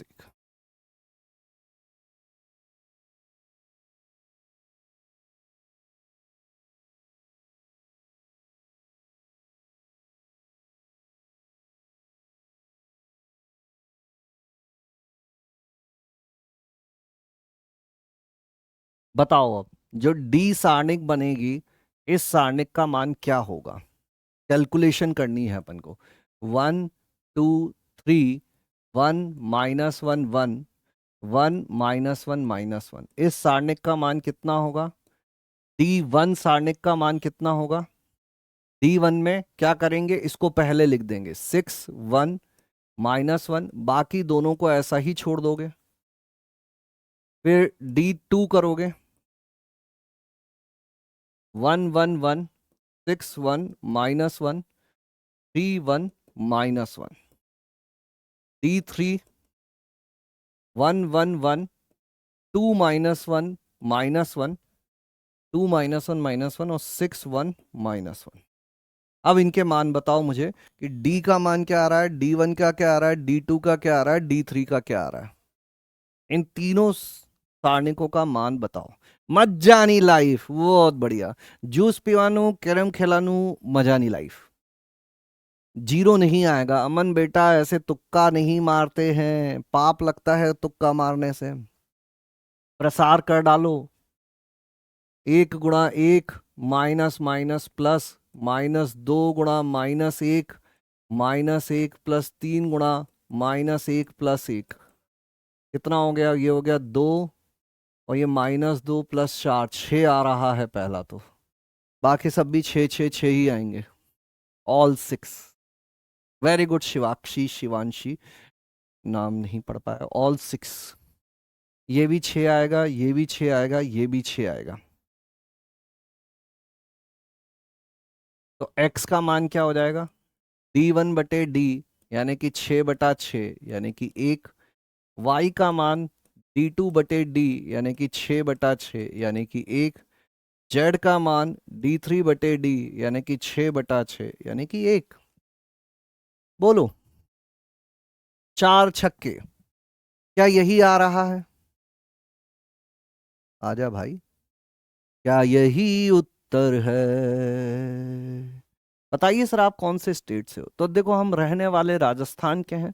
झालावाड़ जिले में एक कस्बा है भवानी मंडी, वहाँ के हम मूलतः निवासी हैं। फिलहाल हमारा निवास स्थान इंदौर है ना। क्या मैं इंग्लिश के मॉड्यूल खरीद सकता हूँ?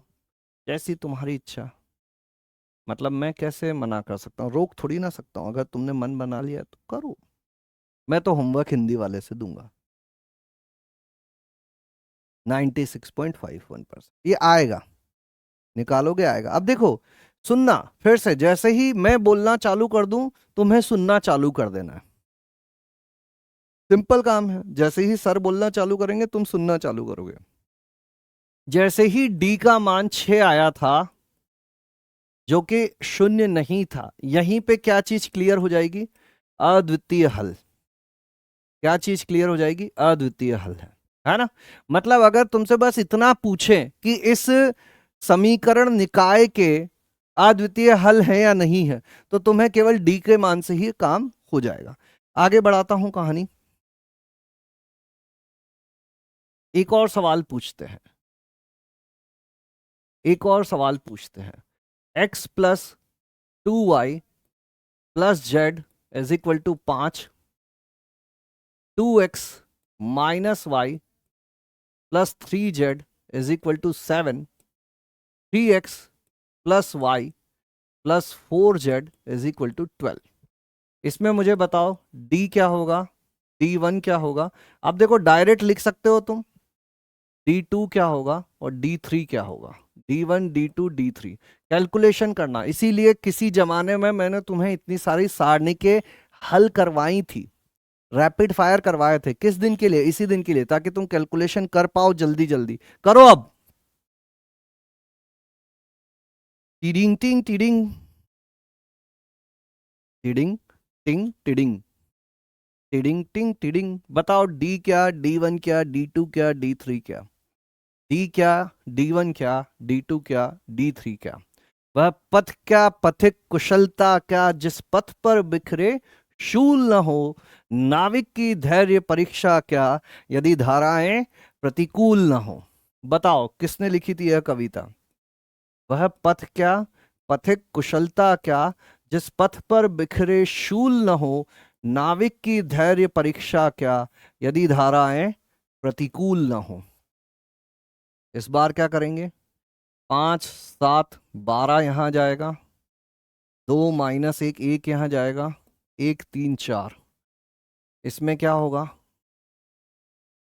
1 2 3 इधर आएगा, 1 3 4 इधर आएगा, 5 7 12 यहाँ आ जाएगा। और लास्ट वाले में क्या होगा?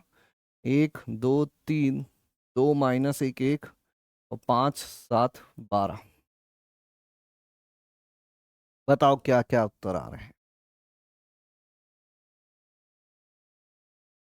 क्या क्या आ रहे हैं उत्तर?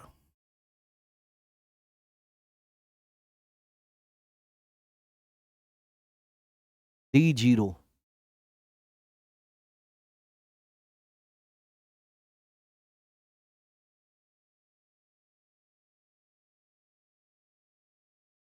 हमजा अली ने लिखी है, लो देखो इसको, Hamza Ali Mazari. Zero zero zero zero zero zero zero zero.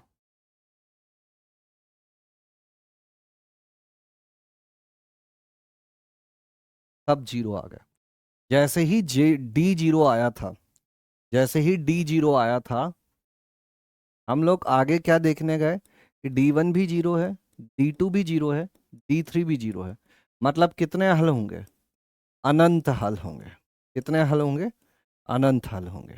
क्या अनंत हल ही आ रहे हैं तुम्हारे भी?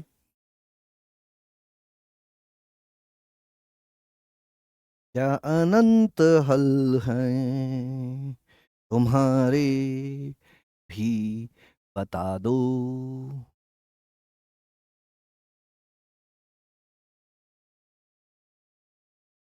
सारे जीरो है, सारे के सारे जीरो, सारे के सारे जीरो हैं।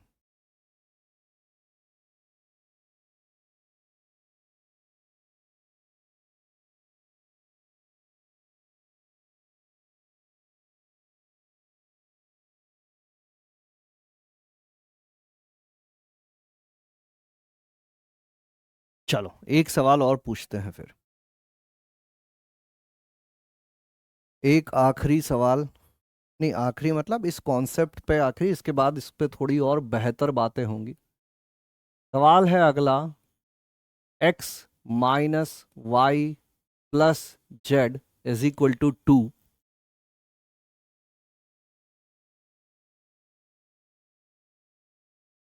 2x plus 4y plus 2z is equal to 7। 2x 3x minus 3y plus 3z is equal to 8। करो, बताओ डी कितना, डी वन कितना, डी टू कितना? डी कितना, डी वन कितना, डी टू कितना? डी कितना, डी वन कितना, डी टू कितना?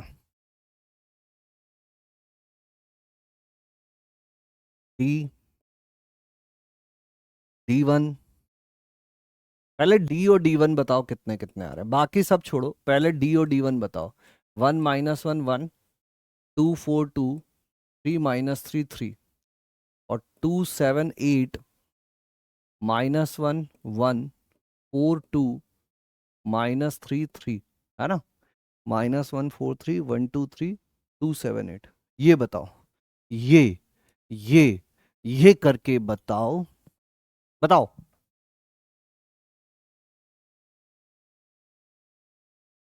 लिखो डी कितना आ रहा है, डी कितना आ रहा है? तो डी दिख रहा है साफ साफ कि ये पहली पंक्ति और तीसरी पंक्ति समानुपाती है, सीधा सीधा उत्तर 0 आ जाएगा।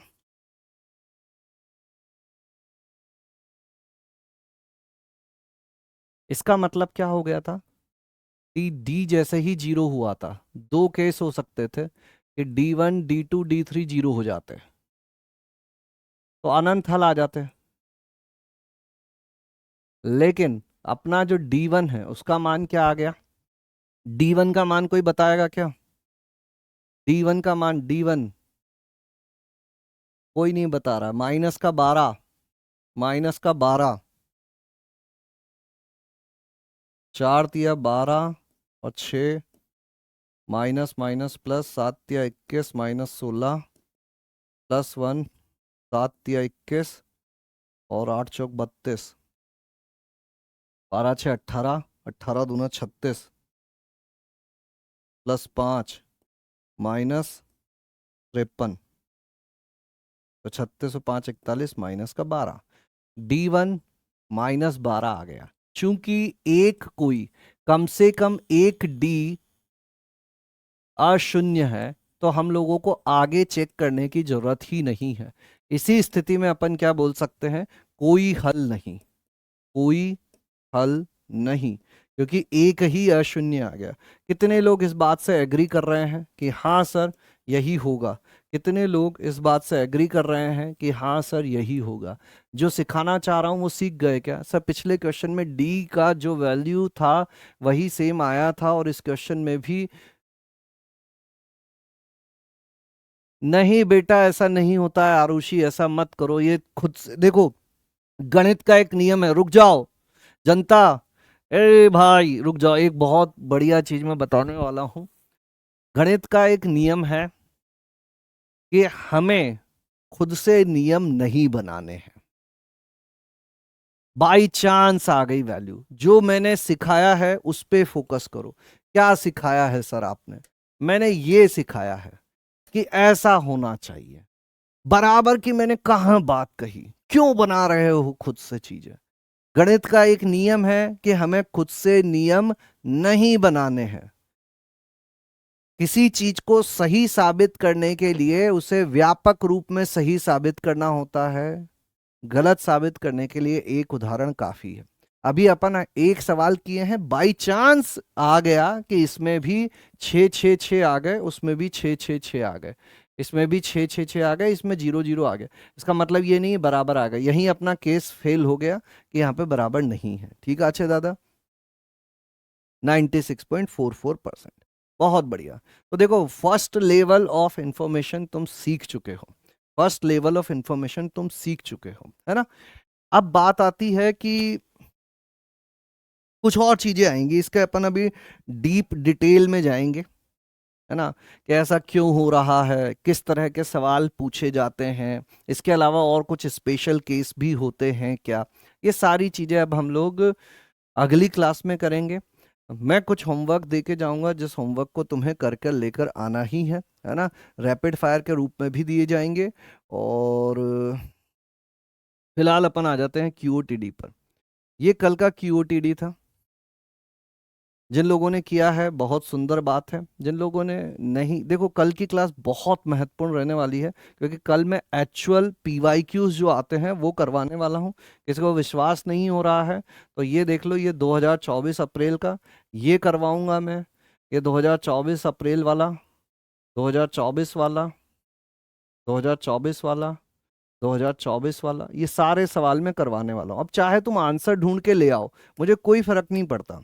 जो ईमानदार लोग हैं वो सीखेंगे, है ना? आंसर देना कोई बहुत बड़ी बात नहीं है ना? पीवाईक्यू के आंसर दुनिया में फिके पड़े हुए हैं, हम सर्च करेंगे मिल जाएगा। लेकिन कल हम एक्चुअल सवालों को करना सीखेंगे, तो थोड़ा ईमानदारी से कल की क्लास अटेंड करना। आज हमने फाउंडेशन बनाया है, कल उस पर दीवार बनाएंगे, छत डालेंगे, ठीक है? ये सवाल था, इसका अधिकतम और न्यूनतम मान बताना था हम लोगों को। हम जानते हैं कि कुछ गुणधर्म हम लगा सकते हैं। क्या गुणधर्म लगाएं? पंक्ति 1 को रिप्लेस कर दो पंक्ति 1 माइनस पंक्ति 2 से, और पंक्ति 2 को रिप्लेस कर दो पंक्ति 2 माइनस पंक्ति 3 से। देखते हैं, मजा आएगा। जीरो ही जीरो, यहां वहां जहां तहां मत पूछो कहां कहां, हमको दिखेंगे जीरो। ये 1 -1 जीरो, है ना? ऐसा ही होगा, 1 -1 जीरो, यहाँ जीरो, यहाँ 1, यहाँ -1। कितना आसान हो गया काम। हाँ, हम लोग क्या सोच रहे थे और क्या हो गया, क्या से क्या हो गया। 4 sin 4x, है ना? इसमें से इसको घटाया 1, -1 जीरो, फिर इसमें से इसको घटाया 0 1 और -1। अब क्या मैं प्रसार कर दूं? क्या क्या मुझे और जीरो बनाने की कोशिश करनी चाहिए? क्या क्या मैं इन दोनों को जोड़ दूंगा तो यहाँ जीरो आ जाएगा, लेकिन यहाँ एक आ जाएगा, यहाँ एक आ जाएगा? क्या मैं इन दोनों को जोड़ दूंगा तो कुछ होगा? क्या नहीं होगा? मेरे हिसाब से this is right time to expand. अब प्रसार कर देना चाहिए। 1, ये क्या होगा? 1 + 4 sin 4x plus cos square x, है ना? माइनस माइनस प्लस हो जाएगा, माइनस माइनस यहाँ प्लस आ जाएगा, ये जीरो से गुणा होगा जीरो, और ये एक से गुणा होगा तो -sin2x, और तीसरा जीरो हो जाने वाला है। तो f(x) इज इक्वल टू कितना आ गया अपना? 1 + 4 sin 4x plus cos square x minus sine square x. ये हो गया 1 + 4 sin 4x। और ये कितना हो जाएगा, ये cos 2x हो जाएगा क्या? ऐसी कुछ चीजें आ रही हैं क्या? क्या ऐसी कुछ चीजें आ रही हैं? इसका प्रसार किया मैंने, ये इससे गुणा होगा 1 + 4 sin 4x, और माइनस माइनस प्लस हो जाएगा, यहाँ माइनस लिखेंगे, -1, ये 0 से गुणा होगा और ये माइनस माइनस प्लस हो जाएगा।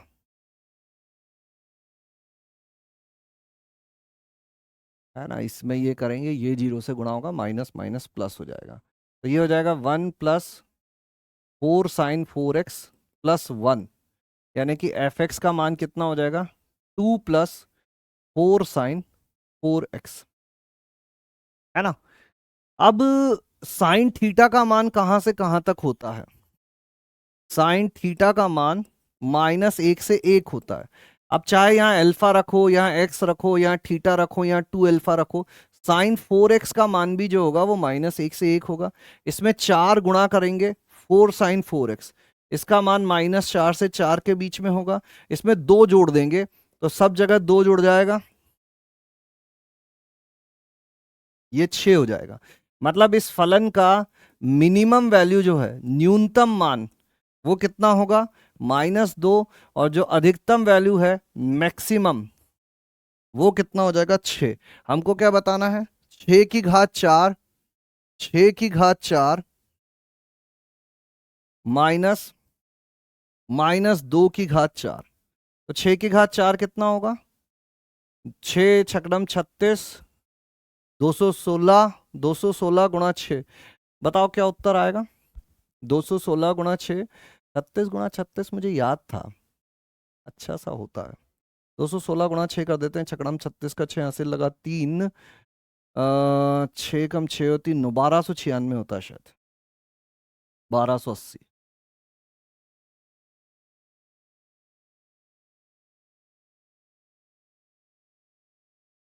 केवल त्रिकोणमिति का जो कॉन्सेप्ट था वो इतना सा था, त्रिकोणमिति की चीज बस इतनी सी थी, बस इतनी सी।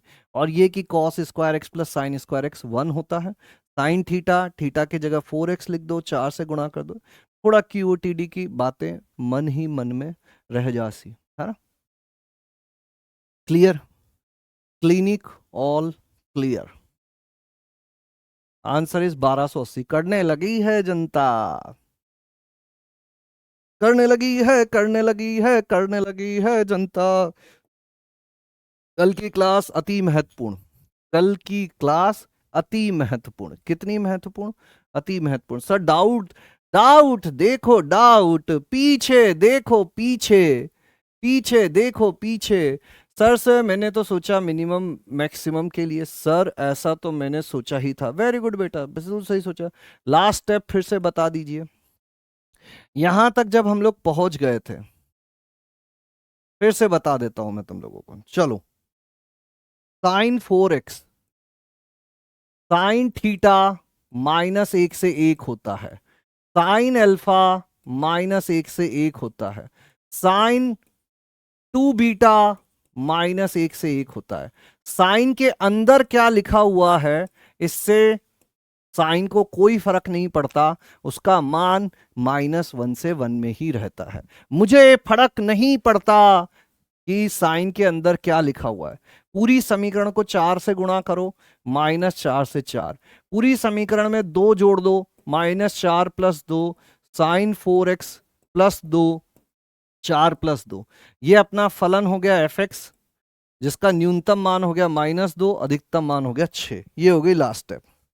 टिडिंग टिंग टिडिंग, 80, 97। झूठ झूठ झूठ बोले कौवा काटे। ये आज का होमवर्क हो गया, मतलब QOTD हो गया। और अब आ जाते हैं हम लोग होमवर्क पर, है ना। तो अभी भी आपको DPP नंबर 5 तक ही करना है, DPP नंबर 6 मत करना, है ना, हाथ जल जाएंगे। QOTD करो, क्लास क्वेश्चंस करो, और मॉड्यूल पे अब आ जाते हैं अपन। मॉड्यूल में आप प्रारंभ में जो 1 से 20 मैंने लिखा था, अभी वो 1 से लेकर 30 तक कर सकते हो, ठीक है। लेकिन पहले डीपीपी हो जानी चाहिए, क्यूओटीडी हो जाने चाहिए, क्लास के क्वेश्चन हो जाने चाहिए। और आज मैं एक रैपिड फायर भी दूंगा जो आपकी ये लीनियर इक्वेशन वाला जो टॉपिक पढ़ रहे हैं ना, उसकी हेल्प करेगा, तो वो भी करने की कोशिश करना। आज नहीं बेटा, वीडियो कॉल तो लास्ट क्लास में मिलता है ना। और बोलो। क्या बोलती जनता? Rashmi Patel, thank you so much. Module rapid fire कहाँ? कम्युनिटी पे भी डाल देंगे बेटा, कम्युनिटी पे। ओ माय गॉड, कल क्लास मैथ्स की है, कल मैथ्स की क्लास है। कल केमिस्ट्री की नहीं है, केमिस्ट्री की जगह मैथ्स की क्लास है, मतलब शायद पहली ही क्लास रहेगी। लास्ट लेक्चर मोस्ट प्रोबेबली अब तुम्हारे ऊपर डिपेंड करता है, तुम अच्छे से करके आओगे तो हो भी सकता है, धीरे धीरे करोगे तो फिर अब मैं क्या कर सकता हूँ बेटा, है ना। Good night Hamza Ali Mazari sir. तो भैया देखो, क्लास में जब आओ तो थोड़ा जाग के आया करो, थोड़ा चाय पी लिया करो, जो मन है वो करो, मुंह धो के आओ, है ना, जो भी करना है करो, लेकिन कॉफी पियो, काली कॉफी पियो, पानी वाली कॉफी पियो, गर्म पानी पी लो, मतलब एकदम उबलता हुआ नहीं, अच्छा पानी पियो, मुंह धो, नहा लो। लेकिन मुझे 1 घंटा 45 मिनट जिस एनर्जी के साथ मैं यहाँ चिल्ला रहा होता हूँ वैसी ही एनर्जी चाहिए, वैसा ही फोकस चाहिए, वैसा ही डेडिकेशन चाहिए, वैसे ही सारे सवाल होने चाहिए। अगर तुम ये क्लास क्लास के 2 घंटे भी मुझे दे दोगे ना, मैं 11वीं की बहुत सारी चीजें करवा दूंगा। सवालों में मैं जानबूझ के 11वीं की चीजें डाल रहा हूं ताकि तुम्हें 11वीं बीच बीच में आती रहे, नहीं तो ये सारी चीजें अवॉइड भी तो की जा सकती है। अब बताओ, क्या ये क्यूओटीडी में ये नहीं देता मैं? त्रिकोणमिति नहीं मिलती तुमको? क्या हो जाता उसमें? मैं तो खुशी खुशी निकल जाता ना। समेशन है, सिंपल समेशन डाल देते। क्यों कर रहा हूं लॉग, क्यों डाल रहा हूं? ताकि तुम्हारा 11th रिवाइज होता रहे। और अगर तुमने ये हल्ला गुल्ला किया कि हमको समझ में नहीं आ रहा है, तो बदलने में देर नहीं लगेंगी। देखो, तुम्हें एक्टिव रहना पड़ेगा, तुम्हारा एफर्ट ही मेरा एफर्ट है। तुम जितना ज्यादा एफर्ट डालोगे मैं उससे डबल एफर्ट डालूंगा। तुमने एफर्ट कम किए, you give respect, you take respect. प्यार करोगे, प्यार मिलेगा, ठीक है। और वो गुस्सा उससे का लोड मत लिया करो, ऐसे तो चलता रहता। तुम्हारा कर्तव्य है डाउट पूछना, चाहे मैं मना कर दूं, 4 बार मना कर दूं, लेकिन तुम्हें पूछना है। जब तक तुम्हारी समस्या का हल तुम्हें नहीं मिल जाए, तुम्हें सवाल पूछने होंगे। वो तुम्हारी जिम्मेदारी है, तुम्हारा कर्तव्य है और तुम्हारा अधिकार है। पूछो तुम, है ना। क्या होगा, गुस्सा हो जाएंगे? बताएंगे तो सही। मैं ऐसा तो है नहीं कि छोड़ के निकल जाता हूँ, थोड़ा बहुत डांट देता हूँ, फिर बता देता हूँ, तो तुम पूछते रहना, घबराना मत, है ना। चलो, यलीना कौन है ये कल बताएंगे। चलो tata bye bye, good night. स्वस्थ रहना है, मस्त रहना है, खुश रहना है, पानी पीते रहना है, अच्छा खाना है, और सबसे जरूरी चीज तो तुम्हें पता ही है ना, प्यार लुटाते रहना है। Thank you.